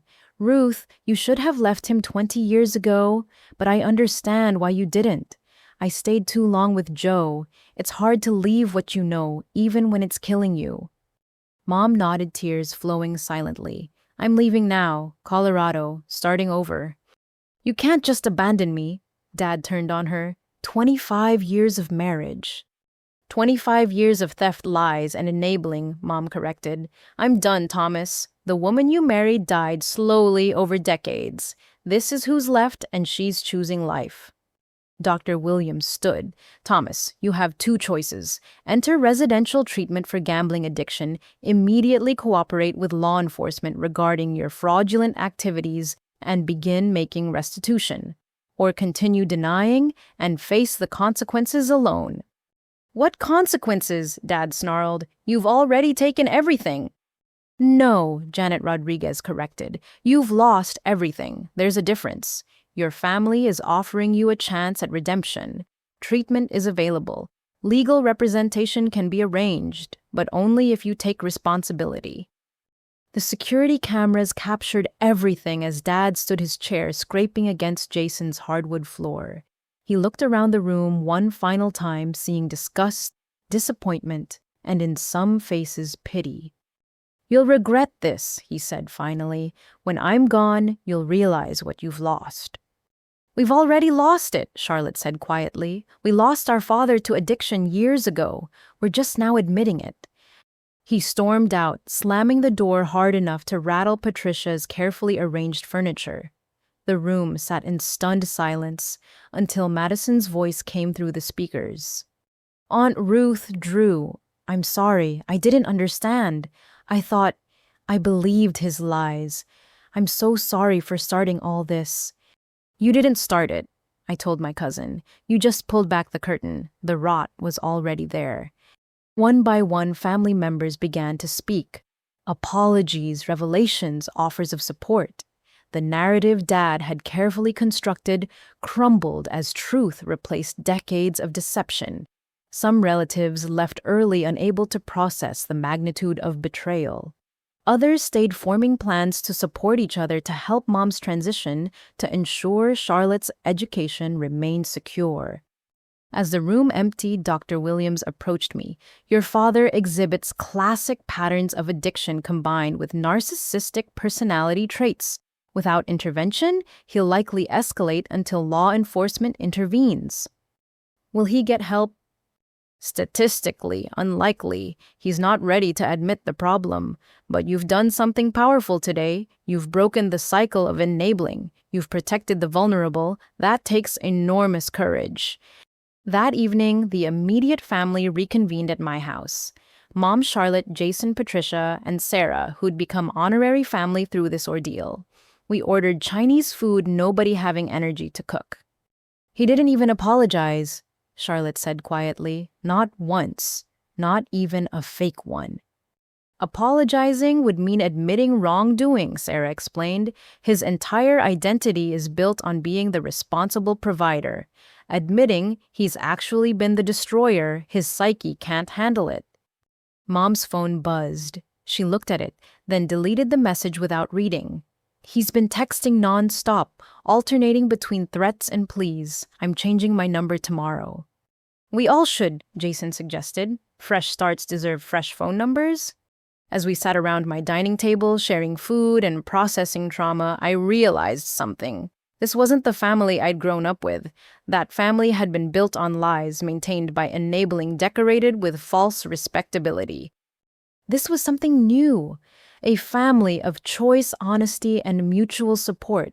It was smaller but stronger, scarred but healing, broken but rebuilding with better materials. Tomorrow would bring new challenges. Dad's deadline with his creditors loomed. Legal proceedings would begin. Mom would continue her escape plans. Life would be messy and uncertain. But tonight, we sat together in truth. The intervention hadn't saved my father. We'd known it probably wouldn't. But it had saved us from continuing to pretend, from enabling another day, from sacrificing more futures to feed his bottomless need. The house of cards had fallen, but we were still standing. The glass conference room at Venture Partners occupied the entire 40th floor of a Cleveland high-rise. Lake Erie stretched endlessly beyond floor-to-ceiling windows, its gray November waters matching my mood. Anthony had flown in from Los Angeles for this meeting, his usually casual demeanor replaced with sharp professionalism. "They're not just interested in investing," he explained as we waited. "They want to build something revolutionary. Your story, your platform, your authenticity. It's exactly what the market needs." 3 venture capitalists entered with the kind of confidence that comes from managing billions. Monica Chen led the group, her reputation for funding female-driven businesses preceding her. David Martinez and Rebecca Thompson completed the trio, tablets and portfolios in hand. Drew McKenna. Monica extended her hand. "Your content about family financial abuse has been circulating in our offices. My assistant discovered it while dealing with her own situation." You saved her from co-signing loans that would have destroyed her future. I shook her hand, feeling the strange collision of my personal crisis with professional opportunity. 2 weeks had passed since the intervention. Dad had disappeared, leaving only increasingly unhinged voicemails. Mom had started packing for Colorado. Meanwhile, my platform had exploded with growth. Let's talk numbers. David pulled up projections on the conference room screen. Your current monthly revenue exceeds 200,000. Subscriber retention rate of 94%. Engagement metrics that make traditional media jealous, but you're barely scratching the surface. Rebecca leaned forward. We want to invest $15 million in a comprehensive platform expansion. Not just content, but tools. Credit monitoring, financial abuse detection systems, legal resource connections, educational programs. Think of it as building a fortress for women's financial independence. 15 million. I struggled to process the number. Initial investment, Monica clarified, with potential for 50 million in Series B funding once we prove the model. Drew, financial abuse affects 1 in 4 women. Your platform could become their lifeline. Anthony slid a folder across the table. I've reviewed their terms. It's the real deal. They're offering significant equity retention board representation and creative control. This isn't just money, it's partnership. We spent 3 hours discussing possibilities. Interactive courses on recognizing manipulation, AI-powered tools to detect suspicious financial activity, partnerships with lawyers specializing in financial abuse cases, a scholarship fund for women escaping economic violence. Each idea built on my experience transforming personal pain into systemic change. There's one more element, Monica said as the meeting wound down. We have connections at major media companies. Documentary producers are interested in your family story, the transformation from shame to empowerment. Would you consider it? I thought about Mom finally free after 25 years. Charlotte pursuing her dreams despite Dad's attempts to sabotage them. Jason painting again after years of suppression. I'd need to discuss it with my family. Their privacy matters more than any deal. Of course, but think about the impact. How many families are living your story right now, suffering in silence because they think they're alone? That evening, I convened another family meeting, this time at my house. The contrast with our confrontation at Jason's was stark. No professionals, no extended family, no cameras, just the core group that had survived the storm together. Oh, 15 million? Charlotte's eyes widened. Drew, that's generational wealth. It's not about the money, I explained. It's about building something that helps millions of women avoid what Mom went through, what we all went through. Mom set down her tea carefully, and they want to document our story. Only if everyone agrees. Full control over the narrative. We could anonymize names, locations, whatever makes you comfortable, but they think our journey could help others. Jason and Patricia exchanged glances. I've been thinking about this since the intervention, Jason said slowly. How many families enable addicts because they don't know what else to do? How many kids give up dreams because of financial manipulation? Maybe sharing our story is part of breaking the cycle. What about Dad? Charlotte asked quietly. He's already threatening to sue everyone. This would make him nuclear. Sarah, who'd been reviewing the legal documents, looked up. Actually, documentation protects you. Truth is an absolute defense against defamation. And with his criminal activities documented, he has more to lose from publicity than you do. We talked for hours, weighing privacy against impact, fear against purpose. Finally, Mom spoke with the quiet authority she'd found since filing for divorce. 25 years I hid in shame, protected his reputation while he destroyed our lives. No more. If our story helps one woman recognize abuse, helps one family break free, then it's worth it. I'm in too, Charlotte added, but I want to be part of the platform development, a section specifically for young adults protecting themselves from family financial predation. Jason nodded. And I want to contribute artwork, visual representations of breaking free from financial manipulation, turn our pain into something beautiful. The vote was unanimous. We would move forward both with the investment and the documentary, but on our terms, telling our truth, helping others escape their own houses of cards. 2 days later, Anthony and I met with Monica's team again. This time, my family joined virtually. Charlotte from her hospital shift, Jason from his studio, Mom from the apartment she was organizing to leave behind. "We accept your investment offer, I announced, but with conditions. The platform must always prioritize user safety over profit. The documentary tells our story honestly, including the ongoing challenges. And we establish an immediate fund for women in crisis who need emergency financial assistance." Monica smiled. "I was hoping you'd say that. We're not just investing in a business, Drew. We're investing in a movement." The paperwork would take weeks to finalize. Due diligence and legal review, structural planning. But something shifted that day in the conference room overlooking Lake Erie. My filthy career had caught the attention of people who saw its true value. The platform born from personal crisis would become a beacon for others drowning in similar storms. As we prepared to leave, Rebecca pulled me aside. "I need you to know something. My mother lived your mother's story.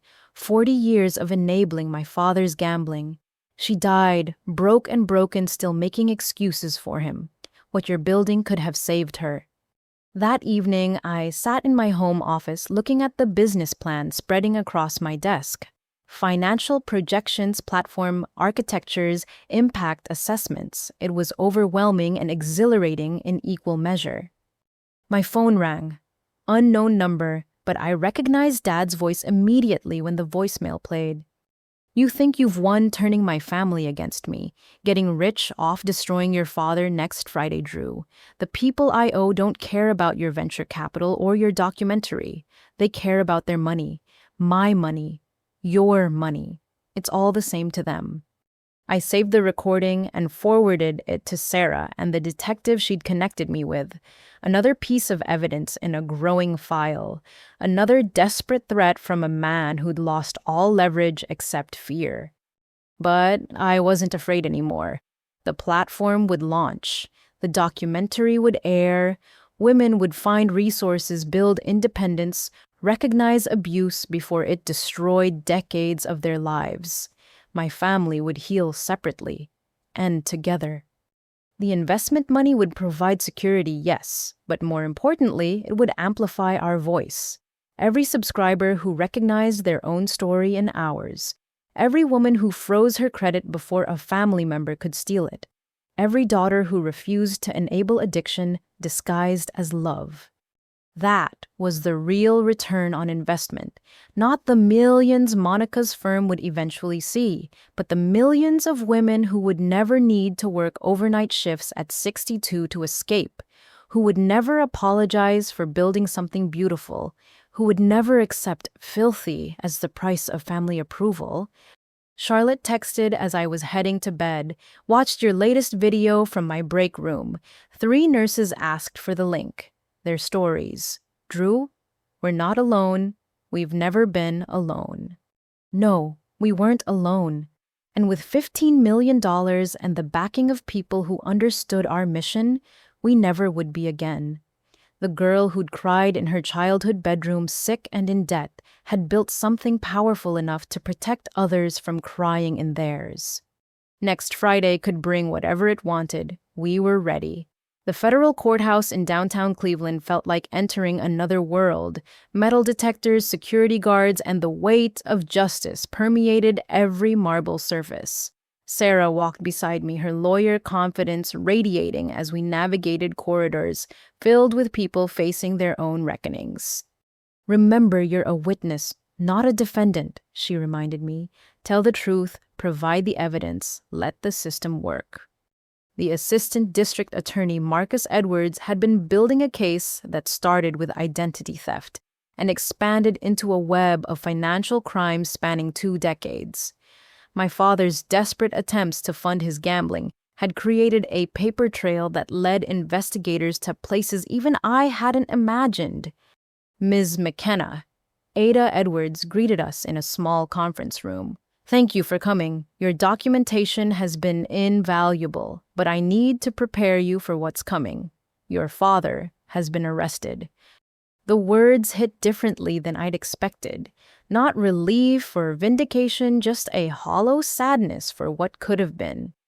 The charges, Sarah asked, her legal mind already calculating. Multiple counts of identity theft, wire, fraud, elder abuse, and forgery. But during the investigation, we uncovered something larger. Your father has been embezzling from his employer for 15 years. The room seemed to tilt. What? Edwards pulled out documents I recognized from my father's home office. Invoices, purchase orders, shipping manifests. He had signing authority for equipment purchases under $50,000. He'd create fake vendors, approve payments, and redirect the money to accounts he controlled. Nearly $800,000 over 15 years. 800,000. My voice cracked. He stole $800,000 while lecturing us about financial responsibility. The factory's audit discovered it after his arrest for the identity theft charges. They're cooperating fully with our investigation. Ms. McKenna, your father is facing federal charges that carry a minimum of 10 years in prison. Sarah squeezed my hand as I processed this information. The man who'd called my career shameful had been systematically stealing for longer than Charlotte had been alive. "There's more," Edwards continued. "The people he owed money to, the ones who were following your sister. They've been arrested in a separate federal investigation. Your father was going to be their next target, but our arrest came first. In a strange way, federal custody saved his life." Over the next 2 hours, I provided testimony documentation and context. Every forged signature, every stolen identity, every manipulated family member became part of an official record. Other witnesses waited outside, including Bradley Uncle Robert and, most surprisingly, Grandma Martha. When we emerged, I found my grandmother sitting ramrod straight despite her wheelchair Bradley beside her. At 85, she looked ready for war. "I told them everything," she said simply. "Every penny he stole, every lie he told.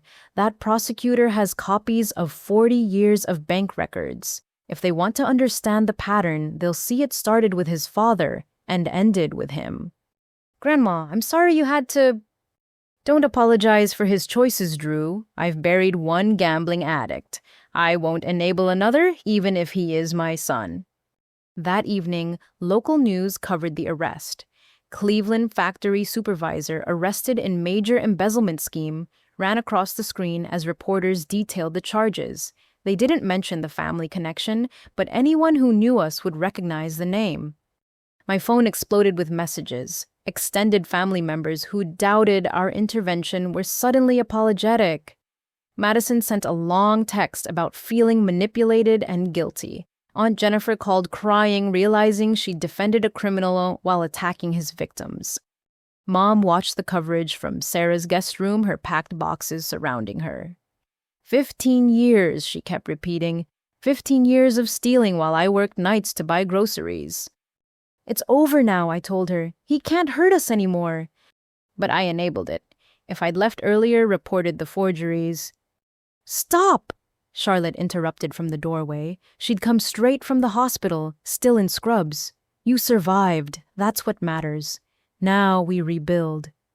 Jason arrived with Patricia, carrying Chinese takeout that was becoming our family crisis tradition.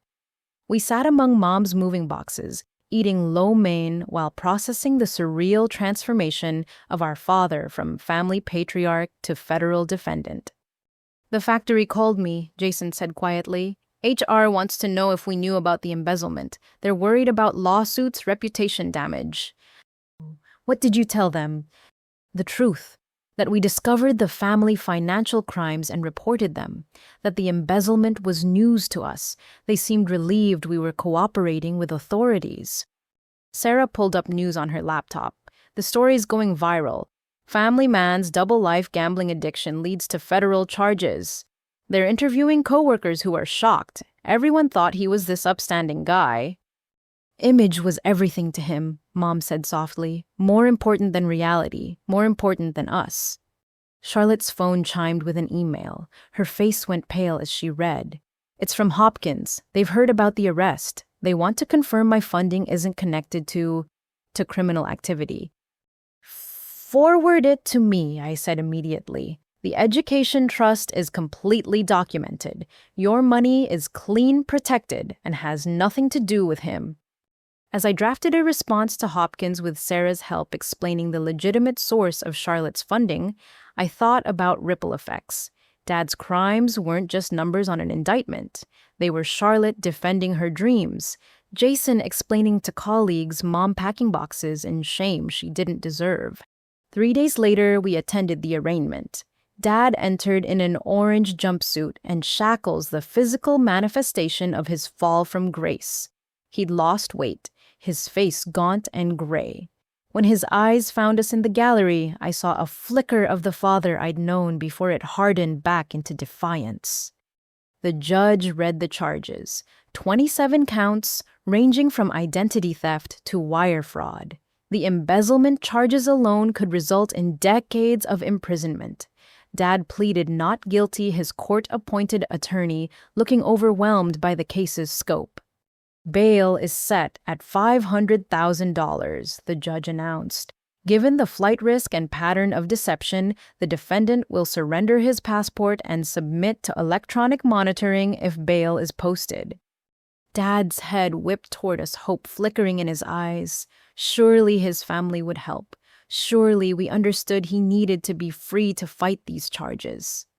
We remained seated, silent, unified in our refusal to enable one more day. As they led him back to custody, he called out, "Ruth, please, 25 years. Mom stood slowly, meeting his eyes across the courtroom. Yes, Thomas, 25 years. That's why I'm leaving. She turned and walked out, her head high, her children flanking her like an honor guard. Outside the courthouse, reporters had gathered. Sarah shepherded us to a side exit, but one persistent journalist caught up. "Ms. McKenna, how does it feel to see your father in custody?" I stopped, considering. How did it feel? Sad, relieved, angry, vindicated, guilty, free, all of it, none of it, everything in between. "It feels like justice," I said finally, "for my mother, my grandmother, my siblings, for everyone he stole from, lied to, manipulated. Actions have consequences. He's facing his." That night, I hosted a different kind of family meeting. Mom, Charlotte, Jason, and Patricia gathered in my living room, but this time with laptops and legal pads instead of tissues and accusations. "The documentary team wants to start filming next week," I announced. "They'll follow Mom's move to Colorado, Charlotte's first semester at Hopkins, Jason's art exhibition. Our healing, not just our hurt." "Well, what about the platform expansion?" Charlotte asked, already deep into research for the young adult financial protection section. "Monica's team has hired 50 developers. We launched the beta version in 3 months. Anonymous user testing starts next week." Jason showed us his latest paintings. Abstract representations of breaking free chains becoming birds, darkness giving way to light. "Gallery wants to do a show. Art from ashes, they're calling it."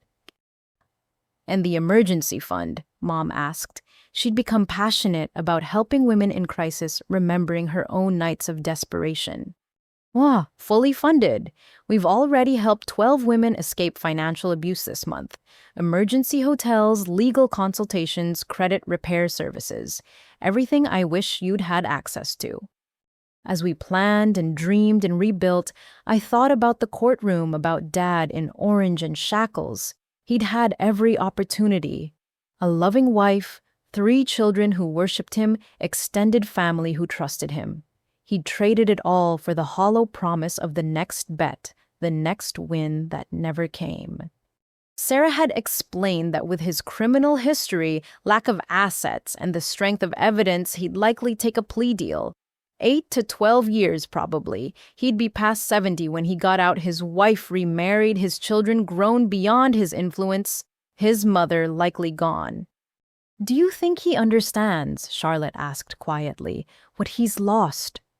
I don't think he's capable of understanding, Jason replied. Understanding would require admitting the problem. He went to federal court and pleaded not guilty to crimes we have documented proof he committed. My phone buzzed with a notification from the platform. Another 1,000 subscribers today. Another 100 women finding resources, community hope. Each one a small victory against the silence that enables abuse. The contrast was sharp. While Dad sat in federal custody clinging to delusions and denials, we were building something meaningful. His destruction had catalyzed our construction. His crimes had sparked our cause. Next Friday came and went without incident. His creditors couldn't collect from a federal inmate. The threats evaporated like morning mist. We were safe, growing safer each day as we built lives and systems that no one could steal or gamble away. To justice, Mom raised her wine glass, and to the future we're building from its ashes. We toasted in my living room, surrounded by moving boxes and business plans and paintings of transformation. The legal reckoning was just beginning. Appeals, trials, investigations would continue for years, but we wouldn't be waiting in courtrooms for resolution. We'd be building teaching, growing healing, turning filthy accusations into clean victories, one subscriber, one painting, one freed woman at a time. The man in orange had lost everything. The family he'd betrayed was winning it all back, compound interest on decades of theft. Justice isn't just punishment for the guilty. Sometimes it's the success of survivors who refuse to let crime define their futures. Dad would serve his time. We would serve others. The ledger was finally balancing. Dr. Sarah Chen's family therapy office occupied a converted Victorian house in Cleveland Heights, its warm colors and soft lighting a deliberate contrast to the institutional coldness of courthouses and law offices. 6 months had passed since Dad's arrest, and we'd finally reached a place where healing felt possible rather than just survival. Let's start with celebrations. Dr. Chen suggested, her voice carrying the gentle authority of someone who'd guided hundreds of families through crisis. What victories can we acknowledge today? Charlotte went first, her confidence blooming like spring after endless winter. I finished my first semester at Hopkins with a 4.0. My professors want me to consider their accelerated research track. Without a single dollar of debt, Mom added from her corner of the couch, pride radiating from every word. Thanks to Drew's Education Trust. And you, Ruth, Dr. Chen turned to my mother, how's Colorado treating you? Mom's transformation still took my breath away. The woman who'd spent decades shrinking herself had discovered she could expand. Her silver hair, which she'd dyed religiously for years, now framed her face naturally. She wore colors that weren't beige or gray. She smiled without checking if anyone disapproved. I got promoted to full manager at the hotel. My boss says I have natural leadership skills. She laughed at the irony. Turns out managing a gambling addict for 25 years teaches you crisis management. Jason shared next. His art studio had opened to remarkable success, with Patricia managing the business side while he created. Sold 3 pieces to collectors this week, but more importantly, I'm teaching art therapy at the community center, helping other adults reconnect with dreams they abandoned. The platform, Dr. Chen asked me. 2 million active users. We've helped over 10,000 women identify and escape financial abuse. The emergency fund has provided immediate assistance to 300 families in crisis. I pause, the weight of those numbers hitting fresh each time. Every user represents someone who won't spend decades enabling destruction. Dr. Chen nodded, making notes. And how do we feel about Thomas? The room shifted, old tensions surfacing despite months of work. We'd agreed to address him by name rather than dad or father in therapy, creating emotional distance that helped processing. His public defender called, I admitted, wants me to testify as a character witness at sentencing. Talk about his good qualities, family provider, devoted father before the addiction. Will you? Charlotte asked. I haven't decided. Part of me remembers teaching me to ride a bike cheering at graduations, but that man feels fictional now, like a character he played while stealing and lying. Mom reached for my hand. Whatever you decide, we support you, but Drew testifying for him isn't betrayal if it's honest, and refusing isn't cruel if it's necessary. I've been thinking about patterns, Jason interjected. Grandma Martha told me our great-grandfather was also a gambler, lost the family farm in the Depression. It's like this curse passes through generations. Not a curse, Dr. Chen corrected gently. A pattern. And patterns can be broken. Look at all of you. Charlotte protecting her credit. Drew building financial security. Jason choosing art over approval. Ruth choosing freedom over enabling. You've shattered the cycle. We spent time on individual struggles.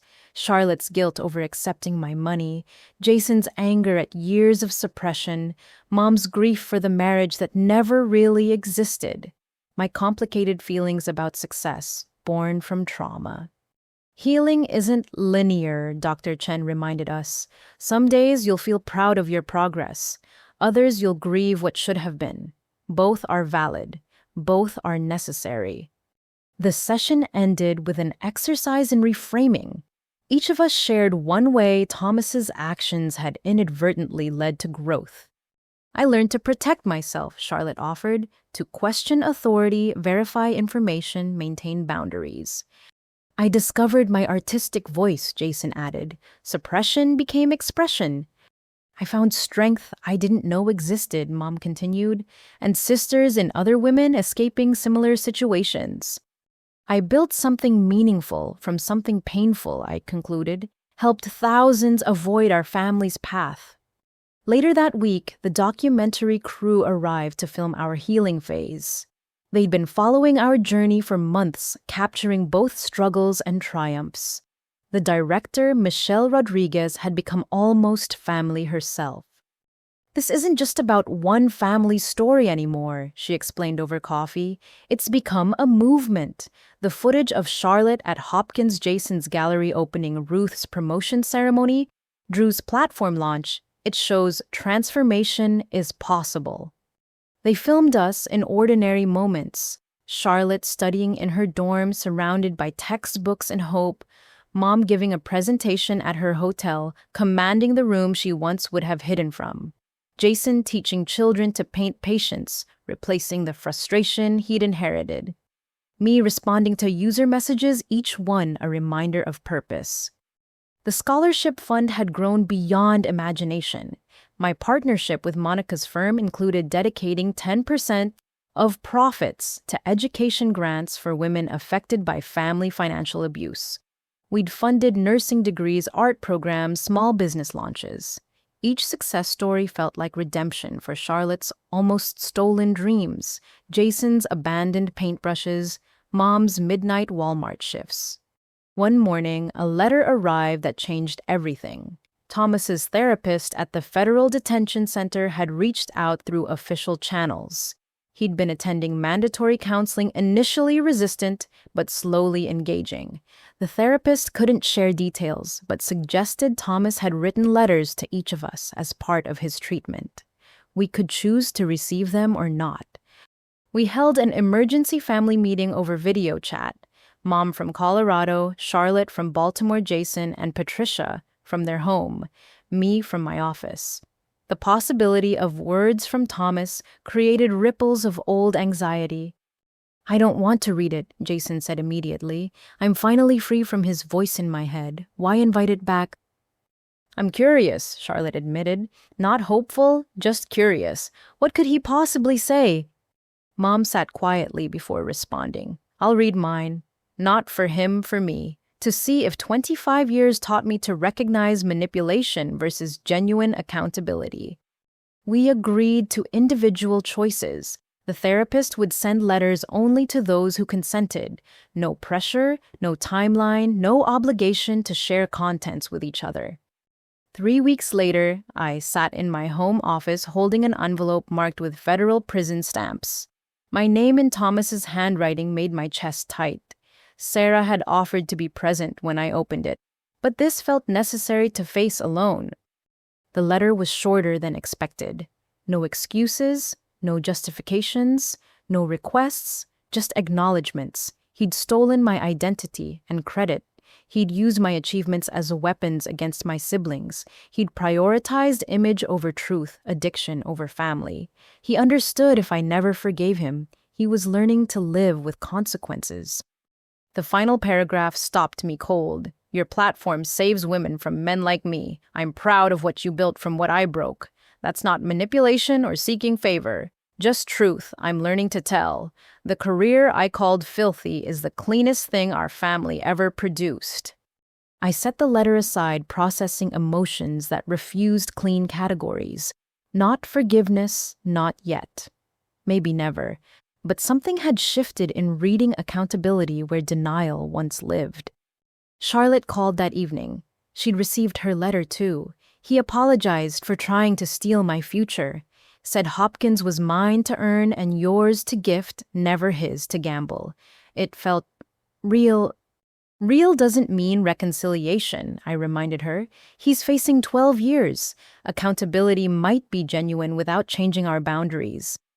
Mom had read hers with her therapist present. Thomas had acknowledged the decades of theft, lies, and manipulation.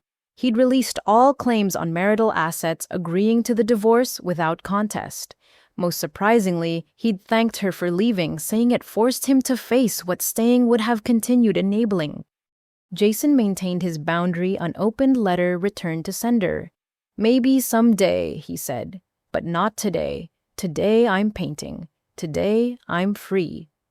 The documentary premiered at a film festival in Toronto.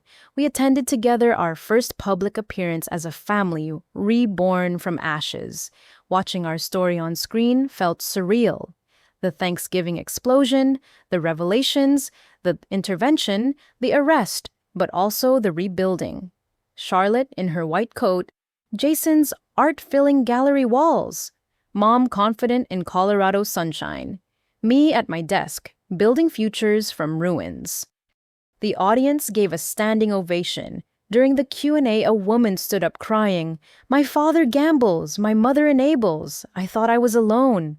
This film, your family, you've shown me it's possible to break free." Another viewer, "I froze my credit today, downloaded your platform, told my mom I won't co-sign her loans anymore." And another, "My husband's in recovery. Seeing your father's letter scene gave me hope that accountability is possible." Michelle had crafted our pain into purpose, our individual healing, into collective inspiration. The film would stream globally, subtitled in 12 languages, reaching families trapped in cycles we'd broken. That night, in our Toronto hotel suite, we celebrated quietly. Not with champagne or grand toasts, but with Chinese takeout and honest conversation. The empire built on lies had fallen. In its place stood something stronger, truth boundaries and chosen bonds. "We did it," Mom said softly. "We actually did it." Did what? Charlotte asked. Survived. Thrived. Proved that leaving isn't losing, it's winning everything that matters. I thought about Thomas in federal prison, hopefully working through treatment, definitely facing consequences. His letter sat in my desk drawer, neither treasured nor destroyed. Proof that even broken people could choose accountability, even if reconciliation remained impossible. The platform notification chimed. Another woman escaping financial abuse. Another Charlotte protecting her credit. Another Ruth choosing freedom. Another family refusing to enable destruction. Our healing journey would continue for years, maybe forever. Trauma doesn't vanish with therapy or success or documentary applause, but we learn to carry it differently. Not as shame, but as strength. Not as secrets, but as stories that could save others. Thomas had called my career filthy. The documentary was titled "Clean Money: A Family's Journey from Financial Abuse to Freedom." The irony wasn't lost on any of us. The filthiest thing in our family had been the addicted man's respectable facade. The cleanest was the daughter who'd refused to fund it. Healing happens in unexpected ways, sometimes through therapy and tears, sometimes through art and achievement, sometimes through helping strangers avoid your scars, always through truth even when it arrives in federal prison envelopes. We were healing, separately and together, publicly and privately, one day, one choice, one freed woman at a time. The federal detention center's visiting room smelled of industrial disinfectant and resigned dreams. 18 months had passed since Thomas's sentencing to 12 years with possibility of parole in 8. He'd requested this meeting through his addiction sponsor, following proper channels, accepting that we might refuse. I'd driven 3 hours to get here, telling no one except Sarah. This wasn't a family decision, this was mine alone to make. Thomas entered in khaki prison uniform, his number stenciled across the chest. But what struck me wasn't the institutional clothing or the gray threading through his hair. It was his posture. The man who'd always commanded rooms with manufactured authority now walked with genuine humility. He sat across from me at the metal table, hands folded, meeting my eyes without the deflection I'd known my whole life. "Thank you for coming, Drew. I know I don't deserve it." Why did you want to see me? To apologize properly. The letters were a start, but amends require presence when possible. He paused, seeming to gather words carefully. "And to tell you about someone I met here, another father who destroyed his family through gambling. He asked about my story, and I found myself telling him about you. About your platform. His daughter is 22, drowning in debt he created in her name." He slid a piece of paper across the table, a name, an email address, a brief note in shaking handwriting. "I've been corresponding with 12 men here whose addictions hurt their families. They want their daughters, wives, sisters to find your platform, to learn what we never taught them about protecting themselves." The irony was sharp enough to cut. Thomas McKenna, federal inmate for financial crimes, had become an unlikely ambassador for my financial abuse prevention platform. "I'm not asking for forgiveness," he continued. "I'm not asking for anything. I just thought you should know that your work reaches even here. Men who recognize themselves in my story, who maybe for the first time understand the damage they caused." "Do you," I asked directly, "understand the damage?" He was quiet for a long moment. "Every day I learn more. Therapy here isn't optional, and Dr. Williams doesn't accept the excuses I perfected over decades. I understand that I stole more than money. I stole safety trust futures. I turned love into leverage and provider into predator." And the gambling. 312 days clean. Not by choice initially, obviously, but now I see it clearly. The addiction was just the vehicle. The real problem was deeper. Ego controlled the desperate need to be more than my father while becoming exactly like him. We sat in silence that felt different from the charged quiet of family dinners past. This wasn't the suffocating weight of unspoken secrets, but something closer to truth settling into place. "Charlotte graduated," I offered finally. "Top of her class at Hopkins. She's doing her residency at Cleveland Clinic." His eyes filled with tears he didn't try to hide. "Because of you. Because you protected her from me." Mom remarried," I continued. "A man named David she met in Colorado. He owns a construction company, volunteers with addiction recovery programs. He understands her history without judging it." "Good. That's good. She deserves happiness." Jason's art was featured in a national exhibition. The piece about breaking generational patterns sold for $50,000. Thomas smiled genuinely, perhaps the first real smile I'd seen from him since childhood. He kept painting, despite me, because of you. Because of himself. We all saved ourselves, Thomas. You just provided the catalyst. He nodded, accepting the truth without deflection. I've been working on something through the prison education program. May I show you? From a folder, he pulled out printouts of spreadsheets, documents, notes in meticulous handwriting. Financial literacy curriculum for inmates.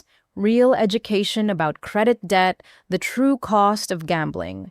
The administration approved it as part of my restitution. I teach classes twice a week.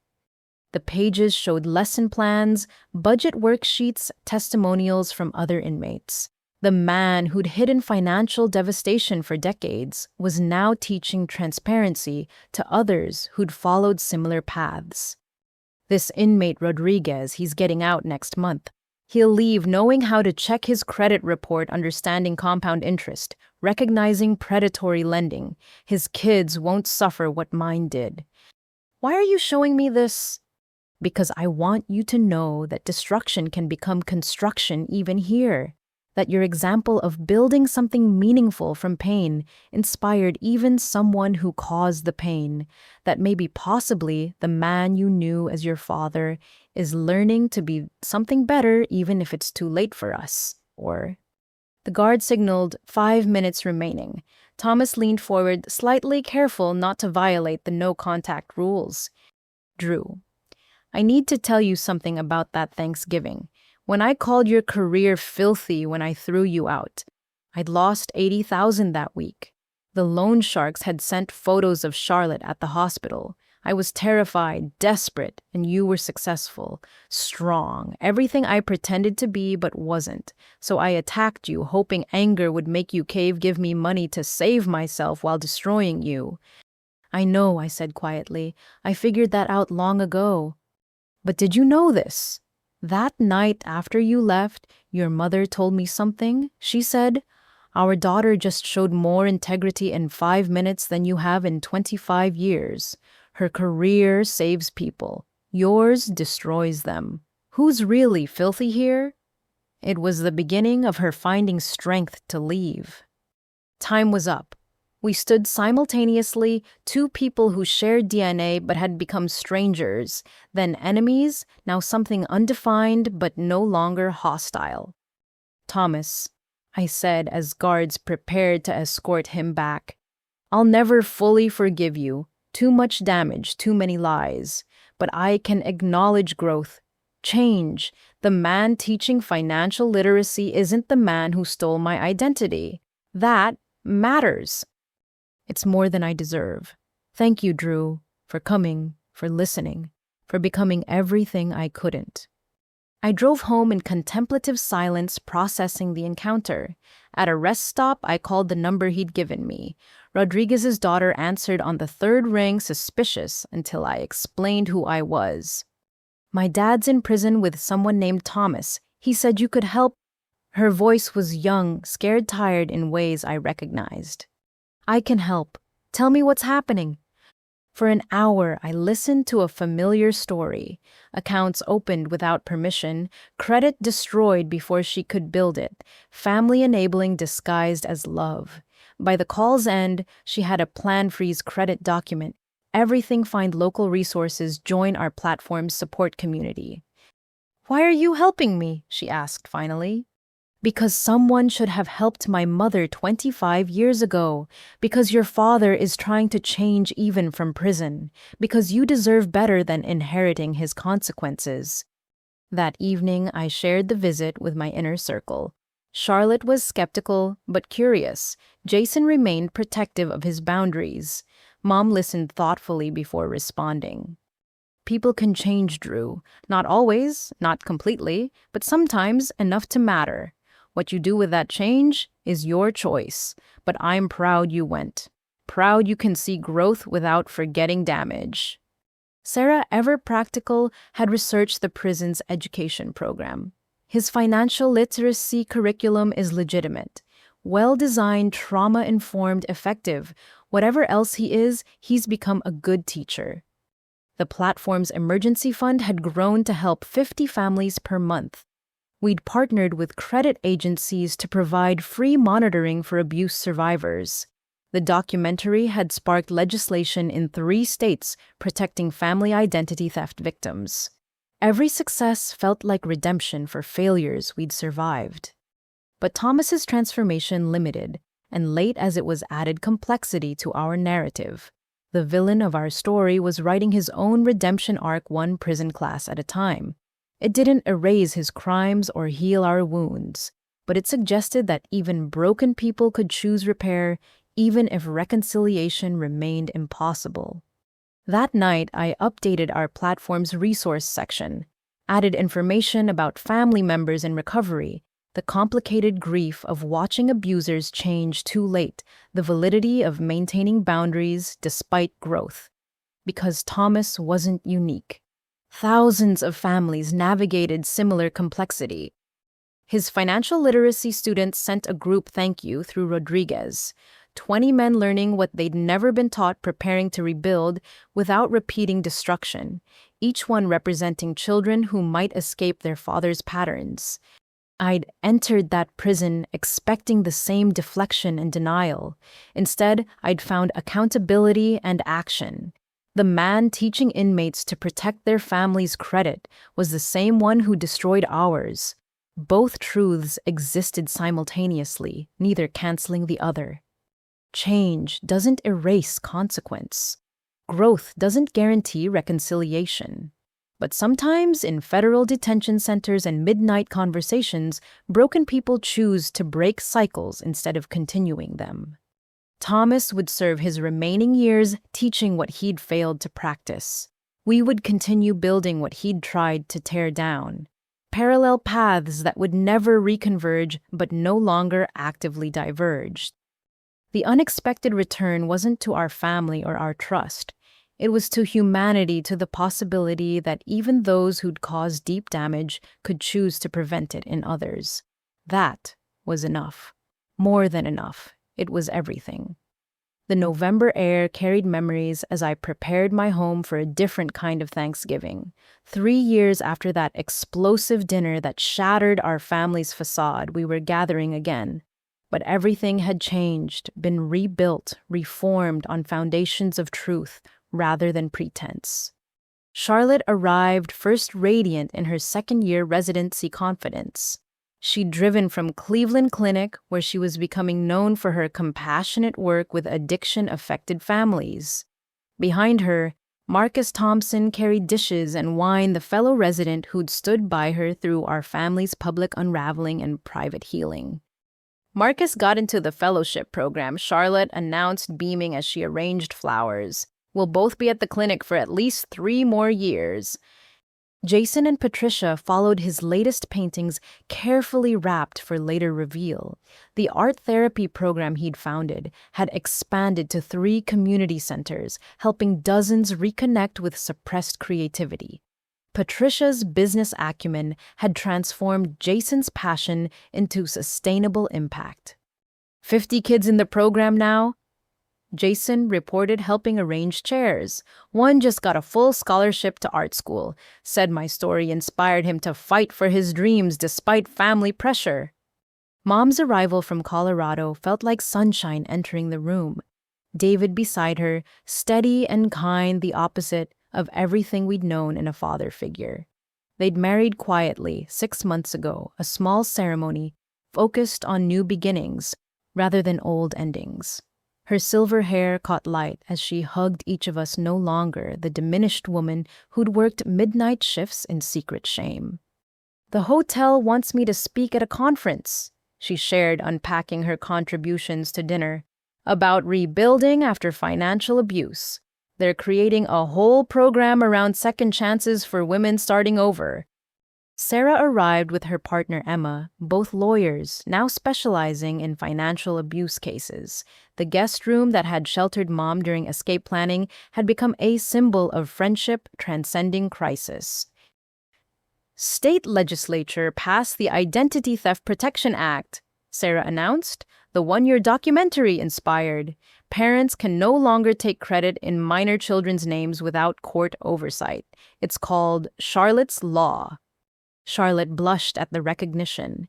The bill had used her story of nearly stolen future to protect thousands of others. My own announcement waited as we settled into appetizers and wine conversation flowing with ease impossible during our guarded past. Anthony had flown in from Los Angeles with news that would change everything again. The acquisition offer is real, Dean, I finally shared. Global Education Partners wants to buy the platform for $200 million. They'll maintain our mission, expand internationally, fund the emergency assistance program permanently. Silence greeted the number. Even after 3 years of growth, the scale stunned. The girl who'd cried in her childhood bedroom, sick and in debt, had built something worth hundreds of millions. But here's what matters more, I continued. The deal includes endowing a permanent fund for family financial abuse survivors, $50 million dedicated to education emergency assistance legal support. Charlotte's Law was just the beginning. What will you do after? Mom asked, maternal concern mixing with pride. Teach, write, speak, continue the mission differently, and... I paused, gathering courage for personal news. Plan a wedding. Ben proposed last week. The room exploded in celebration. Ben Chen, the documentary filmmaker's assistant who'd become friend then partner through recording our journey, he understood our story because he'd helped tell it, respected our boundaries, because he'd witnessed their necessity. Charlotte jumped up to hug me. Finally, where can I help plan? As wedding talk dominated, I noticed Marcus pull Jason aside, nervous energy evident. Jason's expression shifted from surprise to joy, culminating in a brotherly embrace that made Patricia tear up. Marcus just asked for Charlotte's hand, Jason announced. I told him she makes her own decisions, but welcomed him to our chosen family. 2 engagements. Mom's remarriage thriving. Business success beyond dreams. We'd rebuilt on foundations that could support joy, not just survival. There's something else, Mom said as dinner preparation continued. I got a letter from Thomas. The room stilled old tensions, surfacing briefly before settling.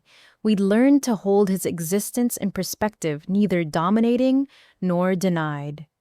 He's been accepted to the college program, wants to earn a degree in addiction counseling. His financial literacy classes have helped over 200 inmates. The warden wrote that he's become a model for accountability and rehabilitation. Good for him, Charlotte said simply. His growth doesn't change our boundaries, but I'm glad he's helping others. Jason nodded agreement. Maybe that's his real restitution, not money he can't repay, but futures he helps protect. Patricia had researched the program. It's legitimate. High standards, real outcomes. If he completes it, he could work in recovery services after release. Turn destruction into prevention professionally. I thought about my prison visit 18 months ago, his genuine accountability replacing lifetime deflection. We all found purpose in our pain. Maybe he has too. Different kind of Thanksgiving, David observed quietly. His presence still felt new but increasingly natural. Gratitude for growth rather than grieving what was lost. We gained more than we lost, Ruth corrected, squeezing his hand. Lost a house built on lies, gained homes built on truth.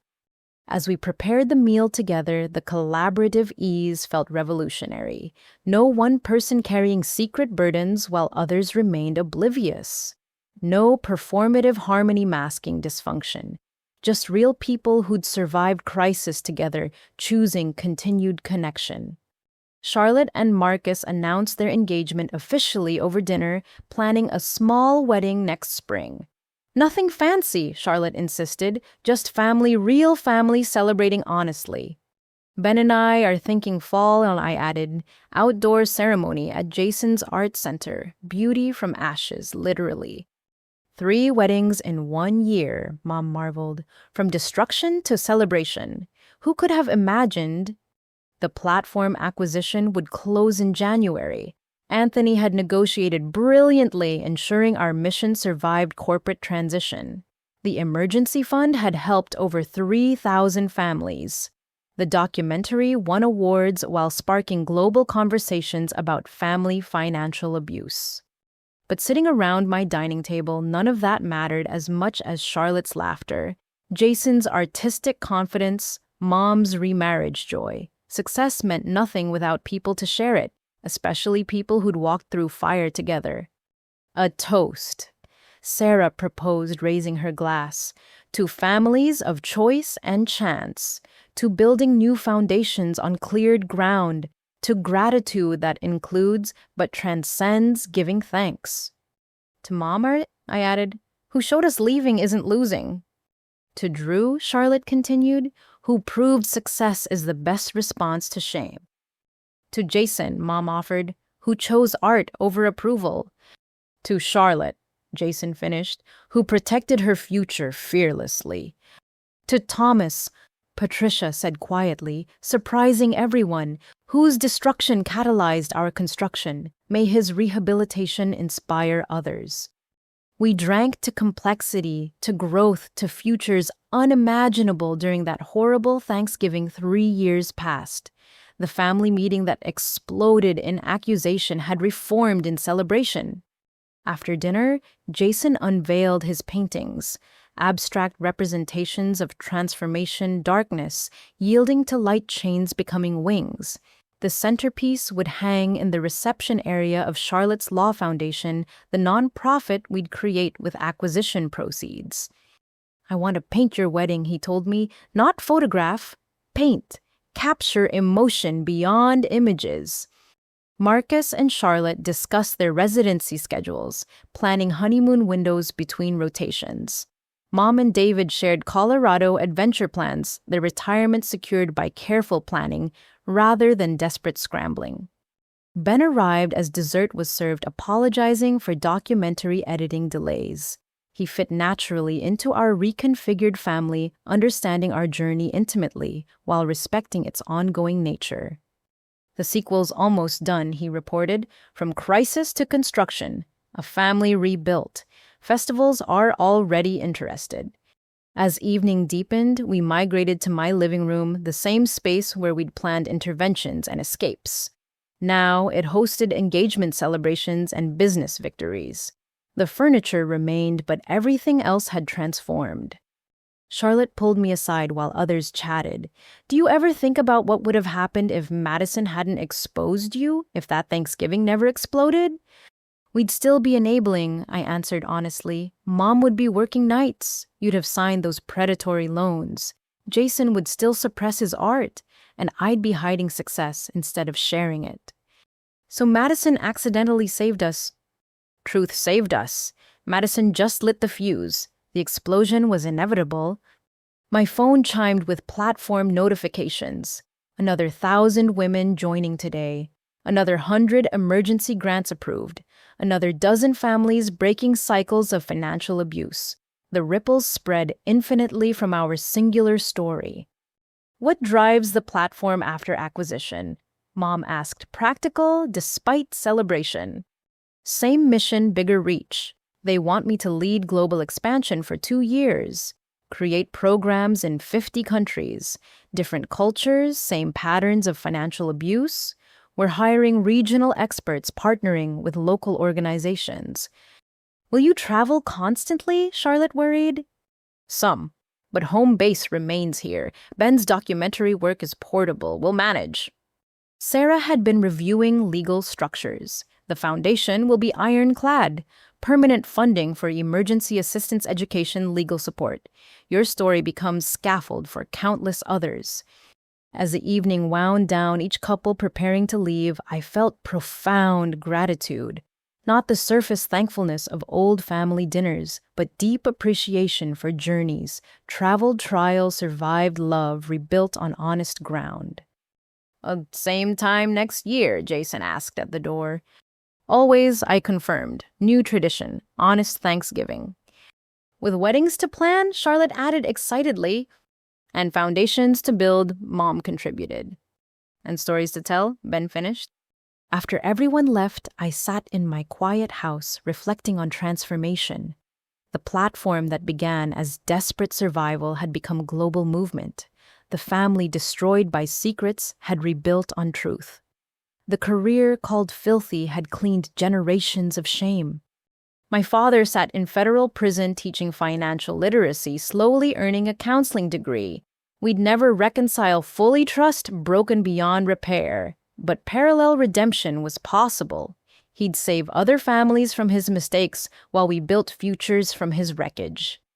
Charlotte would marry Marcus, complete residency, specialize in addiction medicine. Jason would expand art therapy programs, paint joy where suppression once lived.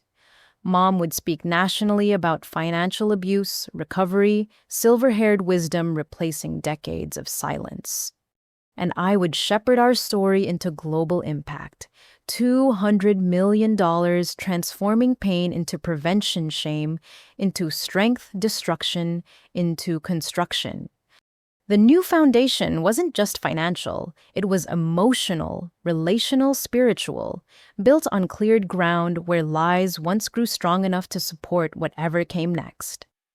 Thanksgiving had come full circle, from explosion to celebration, from accusation to gratitude, from family meeting that ended everything to gathering that began better.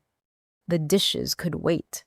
Tonight, I simply sat in appreciation for Charlotte's courage, Jason's creativity, Mom's resilience, for chosen family and blood family, and the wisdom to know difference. For a career that started desperate and became destiny, for platform users finding strength in shared story, for the hardest blessing imaginable destruction that enabled construction. Tomorrow would bring new challenges, acquisition details, wedding planning, foundation building, but tonight was for gratitude, real, complicated, transformative gratitude. The giving of thanks that acknowledges cost while celebrating gain. The recognition that sometimes families must shatter before they can truly form. The understanding that filthy accusations can spark the cleanest victories. I raised a final glass alone in my living room, toasting silently. To families rebuilt, to cycles broken, to success as response to shame, to everything that rises from ashes. To Thanksgiving that actually gives thanks. Finally, fully, forever. The auditorium at Johns Hopkins buzzed with anticipation as families found their seats for the nursing school graduation. I sat in the front row between Mom and Jason, tissues already at the ready. Ben operated a camera from the side aisle, documenting this moment for the sequel that had become a celebration rather than crisis chronicle. Charlotte stood at the podium, selected to give the student address. 3 years of academic excellence while navigating our family's public drama had earned her this honor. Her white coat pristine, her confidence radiant, she embodied everything our father had tried to steal. Distinguished faculty, proud families, fellow graduates, she began her voice carrying the strength she'd found through struggle. We gather today, not just as nurses, but as healers shaped by understanding that health extends beyond physical symptoms to the circumstances that create them. Marcus sat with his family 2 rows behind us, the engagement ring Charlotte wore catching stage lights. Their wedding next month would be the first of 3 family celebrations each, marking love found after learning to recognize its authentic form. Many of us came to nursing through personal experience with the healthcare system, Charlotte continued. We've seen loved ones struggle not just with illness, but with the barriers that prevent healing. Financial stress, family dysfunction, addiction, abuse. We understand that healing requires addressing root causes, not just symptoms. I thought about the 18-year-old who'd almost signed predatory loans, who'd frozen her credit after learning to protect herself. Now she stood before hundreds, transforming that experience into purpose.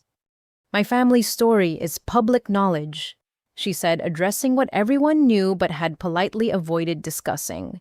My father's gambling addiction and financial crimes, my mother's courage to leave after 25 years, my sister's platform that helps millions recognize and escape financial abuse, my brother's art that transforms suppression into beauty. Mom reached for my hand, squeezing tight. David, on her other side, provided steady support as Charlotte brought our journey into this moment. I stand here because my sister protected my future when our father tried to steal it. Because my mother showed me that leaving destructive situations takes strength, not weakness. Because my brother proved dreams matter more than others' approval. Because chosen family and blood family rallied to rebuild what addiction destroyed. The audience had gone completely still, captured by Charlotte's vulnerable honesty. Several wiped tears recognizing their own struggles in her words. As nurses will encounter families in crisis, parents whose addiction affects their children, spouses trapped by financial abuse, young adults whose credit was stolen before they could build it, we cannot simply treat the broken arm or manage the chronic condition. We must see the whole person, the whole situation, the whole path to healing. She paused, finding our faces in the crowd. My path to this podium wasn't straight. It included family meetings that exploded in accusation, FBI interviews about financial crimes, therapy to process trauma I didn't know I carried, but it also included a sister who said my education mattered more than family approval, a mother who escaped to show us freedom was possible, a brother who painted our pain into beauty. Today, we pledge to serve with compassion, born from understanding that everyone has a story, that healing happens in community, that sometimes the best medicine is someone who sees beyond symptoms, to causes beyond diagnosis, to person beyond individual, to family system that shapes them. Her conclusion brought the audience to their feet. We are nurses forged in fire, strengthened by struggle, committed to healing that transforms rather than merely treats. We carry our stories not as burdens, but as bridges to those who need us most. Thank you. The standing ovation lasted long enough for Charlotte to find composure, tears streaming as she returned to her seat among classmates. The dean, visibly moved, adjusted his prepared remarks to acknowledge Charlotte's powerful address. After the ceremony, we gathered for photos. Charlotte in her cap and gown, surrounded by the family who'd protected her dreams. The photographer, unaware of our history, commented on our obvious closeness. We chose each other, Mom explained simply. Every day we choose each other. Marcus's parents approached tentatively. They'd struggled with their son marrying into a family with such public drama. But Charlotte's speech had shifted something. We understand now, his mother said. Why Marcus loves Charlotte, why he's proud to join your family. You've turned pain into purpose. That's rare. The reception flowed with colleagues sharing how Charlotte had supported them through their own challenges. Her vulnerability had created permission for others to acknowledge their struggles. One classmate mentioned Charlotte had connected her with my platform when she discovered her ex-husband's financial abuse. Another thanked her for normalizing therapy during particularly difficult rotations. You've saved more lives already than you know, a professor told Charlotte, not through medical procedures, but through modeling resilience and recovery. Jason pulled me aside during the celebration. Patricia's pregnant. We just found out. Due around your wedding. Joy multiplied exponentially, new life entering our rebuilt family. Does Mom know? Telling her today, wanted Charlotte to have her moment first. I watched my brother, the accountant who'd rediscovered art, prepare to become the father ours couldn't be. Patricia glowed with a secret knowledge, her hand unconsciously protective over her still flat stomach. Ben found me on the terrace, overlooking Baltimore's Inner Harbor. The acquisition closed this morning. It's official. You're worth more than most small countries' GDP. We're worth it, I corrected. Every woman who escaped abuse through the platform, every Charlotte who protected her credit, every mom who found courage to leave. That's the real value. The sun set over the harbor as our family regrouped for dinner. An Italian restaurant had reserved their private room, accustomed to Hopkins celebrations, but not to families whose journey to this moment included federal prison and financial ruin. A toast to Charlotte. I raised my glass once everyone was seated. Who proved that protecting yourself isn't selfish but necessary? Who transformed attempted theft into triumphant achievement? Who stands as living proof that cycles can break? To unexpected blessings, Charlotte responded. Madison exposing my career led to this moment. Dad's crimes revealed our strength. Sometimes destruction is just construction in disguise. We drank to complexity, to growth, to futures that seemed impossible 3 years ago. Mom shared about her speaking engagements, helping women recognize financial abuse patterns. Jason revealed Patricia's pregnancy to tears and celebration. Marcus formally asked Mom and David for their blessing, though Charlotte laughed at the tradition. I make my own choices, she reminded him, but I appreciate the respect for those who've earned the right to opinion through presence. Between courses, my phone buzzed with a message from Anthony. Platform hit 50 million users today, celebrating Charlotte's graduation by donating extra million to emergency fund. Your story keeps saving others. I shared the news, watching my family process the magnitude. 50 million women accessing resources, recognizing abuse, building independence. The ripples from one explosive Thanksgiving spreading globally. There's something else, Mom said as dessert arrived. Thomas completed his degree, graduated summa cum laude in addiction counseling. The prison is hiring him to expand the financial literacy program. He'll serve his remaining years teaching, then transition to supervised counseling work. We absorbed this information quietly. Our father, who taught us betrayal and enabled destruction, now taught accountability and financial responsibility. The irony was sharp but somehow fitting. He sent a graduation card for Charlotte, Mom added. I didn't know whether to give it to you. Charlotte considered. I'll read it later. Today is about who's present, not who's absent. After dinner, we walked the harbor together. Charlotte and Marcus led planning their small wedding. Jason and Patricia followed discussing nursery designs. Mom and David brought up the rear, her hand in his representing security she'd never known before. Ben and I walked beside the water planning our own future while celebrating Charlotte's achievement. The documentary sequel needs a new ending, he mused. Crisis to construction feels incomplete now. Crisis to celebration, I suggested. Destruction to joy. Oh, full circle, he said suddenly.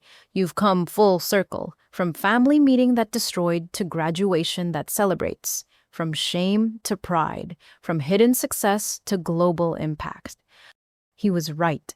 We traveled the full arc from destruction through survival to rebuilding and now celebration. Charlotte's graduation wasn't just personal achievement, but family triumph. Every person in our group had contributed to this moment. We should visit him, Charlotte said suddenly, stopping our waterside progression. Thomas, all of us. Show him what his destruction couldn't prevent. The suggestion hung in evening air, surprising, but somehow inevitable. Jason considered carefully, not for reconciliation, but for closure, to show that we survived and thrived. He knows about our successes, I pointed out. Mom's kept him informed. Knowing and seeing are different, Charlotte insisted. I want him to see me in my white coat, see Jason's art success, see Mom's remarriage joy, not cruelly, but honestly. This is what choosing recovery looks like. We debated gently, respecting different comfort levels with the idea. Finally, Mom spoke with quiet authority. If you children want to go, I'll arrange it.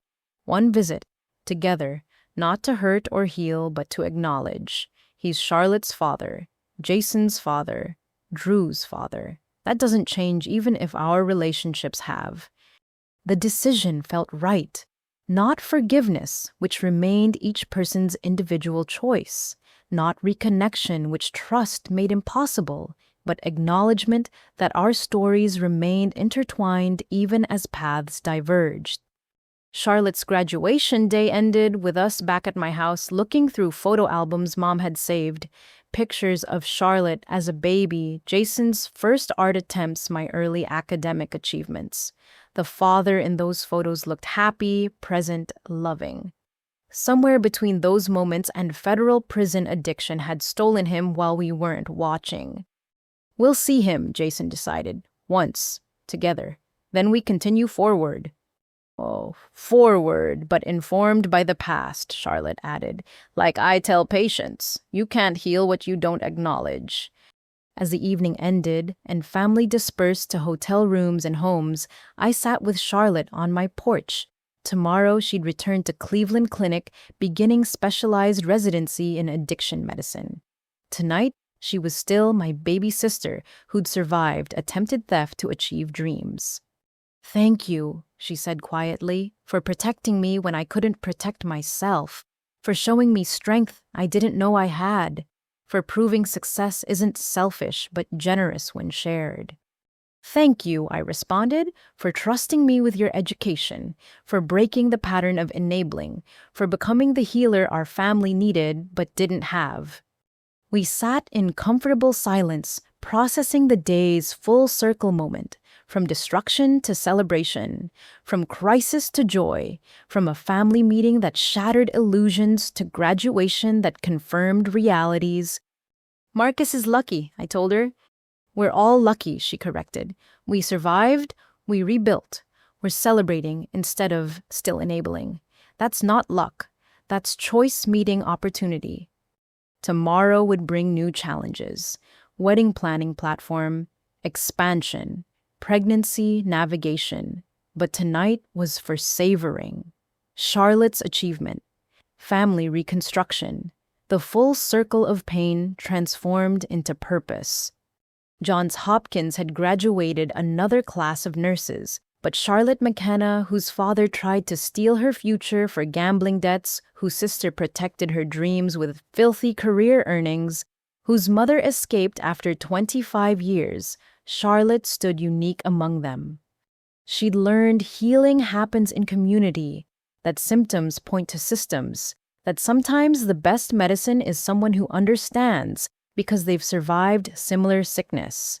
She'd become the professional our family had needed too late for prevention, but perfect for others still struggling. The full circle wasn't complete. One visit to federal prison remained, 3 weddings to celebrate, a baby to welcome, platform millions to guide. But sitting with Charlotte on my porch, diplomas and white coats and engagement rings marking time, the arc felt whole. From accusation to achievement, from intervention to celebration, from a father calling careers filthy to daughters proving clean success, from family meetings ending in exile to graduations beginning new chapters. 5 years. That's how long it had been since my father stood in our childhood living room and called my career filthy before banishing me into the November night. Now, autumn sunshine streamed through the windows of the Charlotte McKenna Community Center, built with platform proceeds to serve families affected by financial abuse and addiction. The wedding preparation buzzed around me as I adjusted Charlotte's veil one final time. She radiated joy in her simple white dress, Marcus waiting at the altar Jason had decorated with his paintings of transformation. Mom fussed with flower arrangements, while David ensured the photographer captured every moment. Ben coordinated with the documentary crew this final scene completing our family's public journey. Ready? I asked my sister, seeing not just the bride but the journey she'd traveled, from almost stolen future to specialized addiction medicine physician, from frozen credit to freely given trust, from family shame to professional purpose. Beyond ready, she beamed. For all of it. Marriage, career, the future we've built from ruins. Patricia wrangled their 2-year-old daughter Lily, who carried rings in a basket Jason had painted with butterflies emerging from cocoons. My own son, 10 months old and named David after the grandfather he'd have through choice rather than chance, gurgled happily in Ben's arms.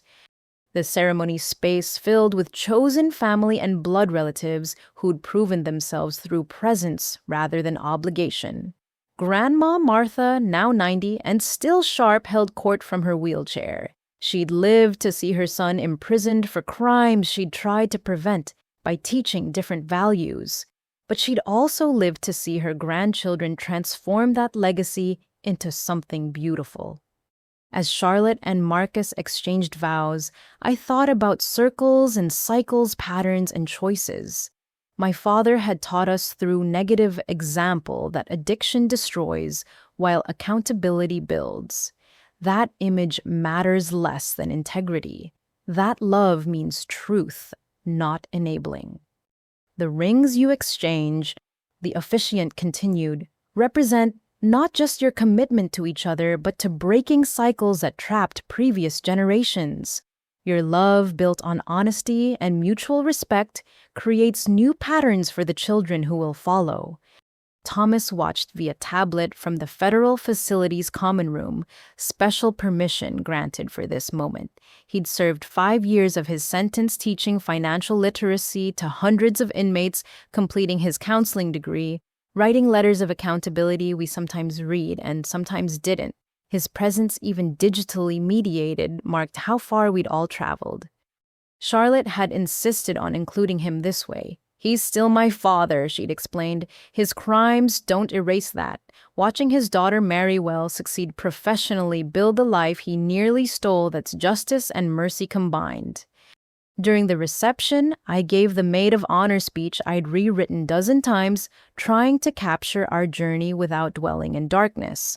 But Charlotte had asked for honesty, not hiding, so I spoke truth. Whoa, 5 years ago, our family exploded in accusations and exile. Financial abuse, gambling addiction, and identity theft seemed like endings, but Charlotte taught us that destruction can become foundation for construction, that protecting yourself isn't selfishness but wisdom, that cycles break when someone chooses differently. I raised my glass to the couple. "Charlotte and Marcus, your love story includes FBI interviews and frozen credit reports. It encompasses family intervention and documentary filming. You've built trust on ground, cleared by betrayal, chosen joy, despite witnessing consequences of poor choices. Your marriage begins with rare gift, complete honesty about where you've been and where you're going." The platform had helped 20 million women recognize and escape financial abuse. The emergency fund, now permanently endowed, provided immediate assistance to thousands monthly. Charlotte's law had been adopted in 37 states, protecting minors from parental identity theft. The ripples from our family's crisis spread further than we'd ever imagined. During the father-daughter dance, Charlotte swayed with David Mom's husband, who'd earned the title through consistent presence. But halfway through, she gestured to the tablet where Thomas watched. The music continued as she danced alone for a moment, acknowledging the father who wasn't there while celebrating the family who was. "That took courage," Marcus murmured to me, "including him while maintaining boundaries." "Charlotte specializes in courage," I replied, "and always has." Mom took the microphone next silver hair, elegant confidence earned through survival. 25 years I stayed silent, enabled destruction, worked midnight shifts to hide financial abuse. But silence breeds sickness. Truth, even painful truth, creates space for healing. She looked directly at the camera Ben operated. "To anyone watching who recognizes their story and ours leaving isn't losing. It's winning your life back. It's giving your children permission to thrive rather than just survive. It's discovering strength you didn't know existed because you'd never needed it before." Jason's toast came through art. He'd painted our family's transformation in abstract panels displayed around the reception hall. Darkness yielding to light, chains becoming wings, shattered glass reforming into mosaic beauty. His explanation wove our individual journeys into collective triumph. Drew protected Charlotte's future when our father tried to steal it. Charlotte became the healer our family needed. Mom escaped to show us freedom was possible. I rediscovered art after years of suppression. We each broke different links in the chain that bound us. The evening flowed with joy untainted by pretense. No hidden addictions lurking beneath celebration.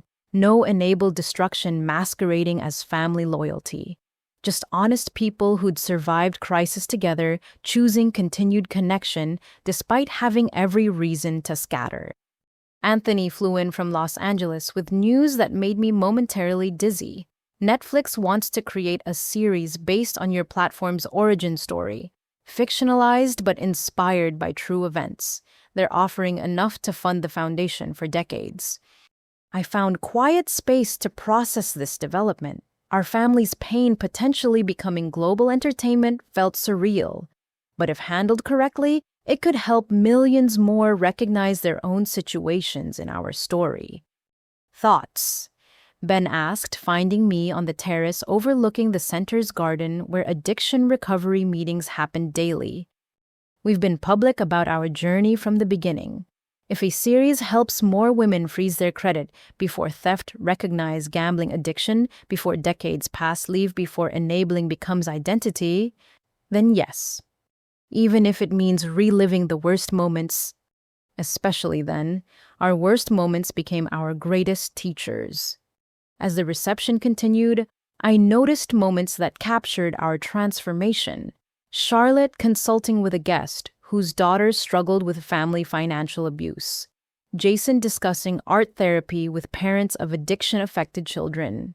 Mom mentoring a young woman escaping her own destructive marriage. Even in celebration, we remained committed to the purpose born from our pain. Every conversation potentially planted seeds of recognition, courage change in others trapped by similar circumstances. The videographer captured a moment I'll treasure forever, all of us together, laughing at something Lily had done. Charlotte in her wedding dress, Jason holding his daughter, Mom radiant with David beside her, me with my son, Ben documenting as always, even Patricia's pregnant belly promising more life entering our rebuilt family. But also visible in the background, the tablet showing Thomas in his federal uniform watching his family thrive without him, but not despite him. His destruction had catalyzed our construction. His absence had created space for authentic presence. His crimes had sparked our cause. Or, final thoughts for the documentary, Ben asked as evening wound down. I considered carefully. 5 years ago, my father called my career filthy and demanded I leave. That rejection felt like ending, but it was actually beginning. Beginning of honesty, beginning of boundaries, beginning of rebuilding on solid ground rather than pretense. Charlotte didn't attend Hopkins despite our father, but because I could protect her dreams with earnings from my filthy career. Mom didn't escape despite 25 years, but because those decades taught her what she refused to accept anymore. Jason didn't rediscover art despite suppression, but because suppression clarified what mattered. Every accusation became invitation to examine truth. Every exile created opportunity for authentic return. Every bridge burned lit the way to better destinations. Charlotte appeared beside me, wedding dress slightly wrinkled from dancing joy, undimmed by the complex emotions our story always carried. No regrets, she asked. None, not even the pain, because look what grew from it. Look who we became because of what we survived. Look how many others found courage in our story. The center's main room had been transformed for the reception, but tomorrow it would return to its purpose. Support groups for families affected by addiction. Financial literacy classes for abuse survivors. Art therapy for those reconnecting with suppressed dreams. Legal clinics for women needing protection from economic violence. All of it funded by the platform born from my desperate attempt to pay medical bills while chronically ill. The filthy career that had saved us all. One more toast, Mom announced as guests prepared to leave, to the lesson learned through hardest possible teacher. She looked at each of us, then at the tablet where Thomas still watched. The lesson is, this love isn't enabling. Support isn't silence. Family isn't blood alone, but choice confirmed through action. Sometimes the kindest thing you can do is refuse to participate in someone's destruction, even when that someone is your father, your husband, your family patriarch. The lesson is that filthy careers can be the cleanest thing in a family drowning in respectable lies, that young women can protect their futures when fathers fail to, that art matters more than approval, that leaving after 25 years takes more strength than staying would have. But most importantly, she raised her glass higher. The lesson is that we can transform our deepest wounds into our greatest purpose. Every woman who freezes her credit after reading our story. Every family that recognizes addiction before decades pass. Every person who chooses truth over comfortable lies. There, the lesson learned and shared and multiplied. We drank to that truth, to lessons learned through pain but resulting in purpose. Charlotte threw her bouquet caught by a young woman attending with her mother who'd recently left an abusive marriage. The symbolism wasn't lost on anyone. As the evening ended, Charlotte and Marcus prepared to leave for their honeymoon. But first, she approached the tablet where Thomas had watched everything. "Thank you for watching," she said simply, "for seeing what your choices couldn't prevent. We're okay, Dad. Better than okay. We're thriving. I hope that brings you peace." Thomas nodded, tears visible even through poor connection. "Request denied became request transformed," he said, voice rough with emotion. "Your success is the only amends that matters." The connection ended. Charlotte turned to her new husband, her chosen family, her future built on foundations cleared of lies. The girl whose father had tried to steal her education for gambling debts was now Dr. Charlotte McKenna Thompson, addiction medicine specialist, financial abuse survivor voice for others still trapped in silence. Outside, guests departed into the autumn night, carrying with them pieces of our story. The documentary crew packed equipment, 5 years of filming complete. The Charlotte McKenna Community Center would open Monday for another week of programs groups healing. But tonight was for celebrating, for recognizing how far we'd traveled from that Thanksgiving disaster, for appreciating the family we'd built from the one that shattered. I stood with Ben and our son watching Charlotte and Marcus drive away toward their honeymoon, toward their future, toward all the lives they'd touch with truth learned through trial. "Worth it?" Ben asked, knowing the answer but needing to hear it spoken. "Every accusation, every exile, every painful revelation. Worth it all to stand here free, honest, surrounded by love that chose us rather than trapped us." The platform notification chimed. Another woman joining at midnight, desperate for resources, finding community among millions who understood. I'd answer her message in the morning, share what I'd learned, offer hope born from experience. Tonight was for family, for weddings marking new beginnings, for babies representing futures free from generational patterns, for art exhibitions and medical careers and butterfly gardens where recovery bloomed. And the daughter whose filthy career started it all. She stood in the center she'd built, surrounded by family she'd protected, holding the child who'd never know. Addiction's destruction, grateful for every painful step that led to this moment. The lesson was learned, the circle complete, the transformation documented and shared and multiplied beyond counting. Love means truth. Support means boundaries. Family means choice. Success means lifting others as you rise. And sometimes the greatest blessing comes disguised as curse, rejection, as redirection, accusation, as invitation to examine what really needs cleaning. My father was wrong. My career wasn't filthy, but his addiction was. And recognizing that difference changed everything for us, for millions, forever. Thank you for joining our family's journey from destruction to construction, crisis to celebration. Have you or someone you know experienced family financial abuse?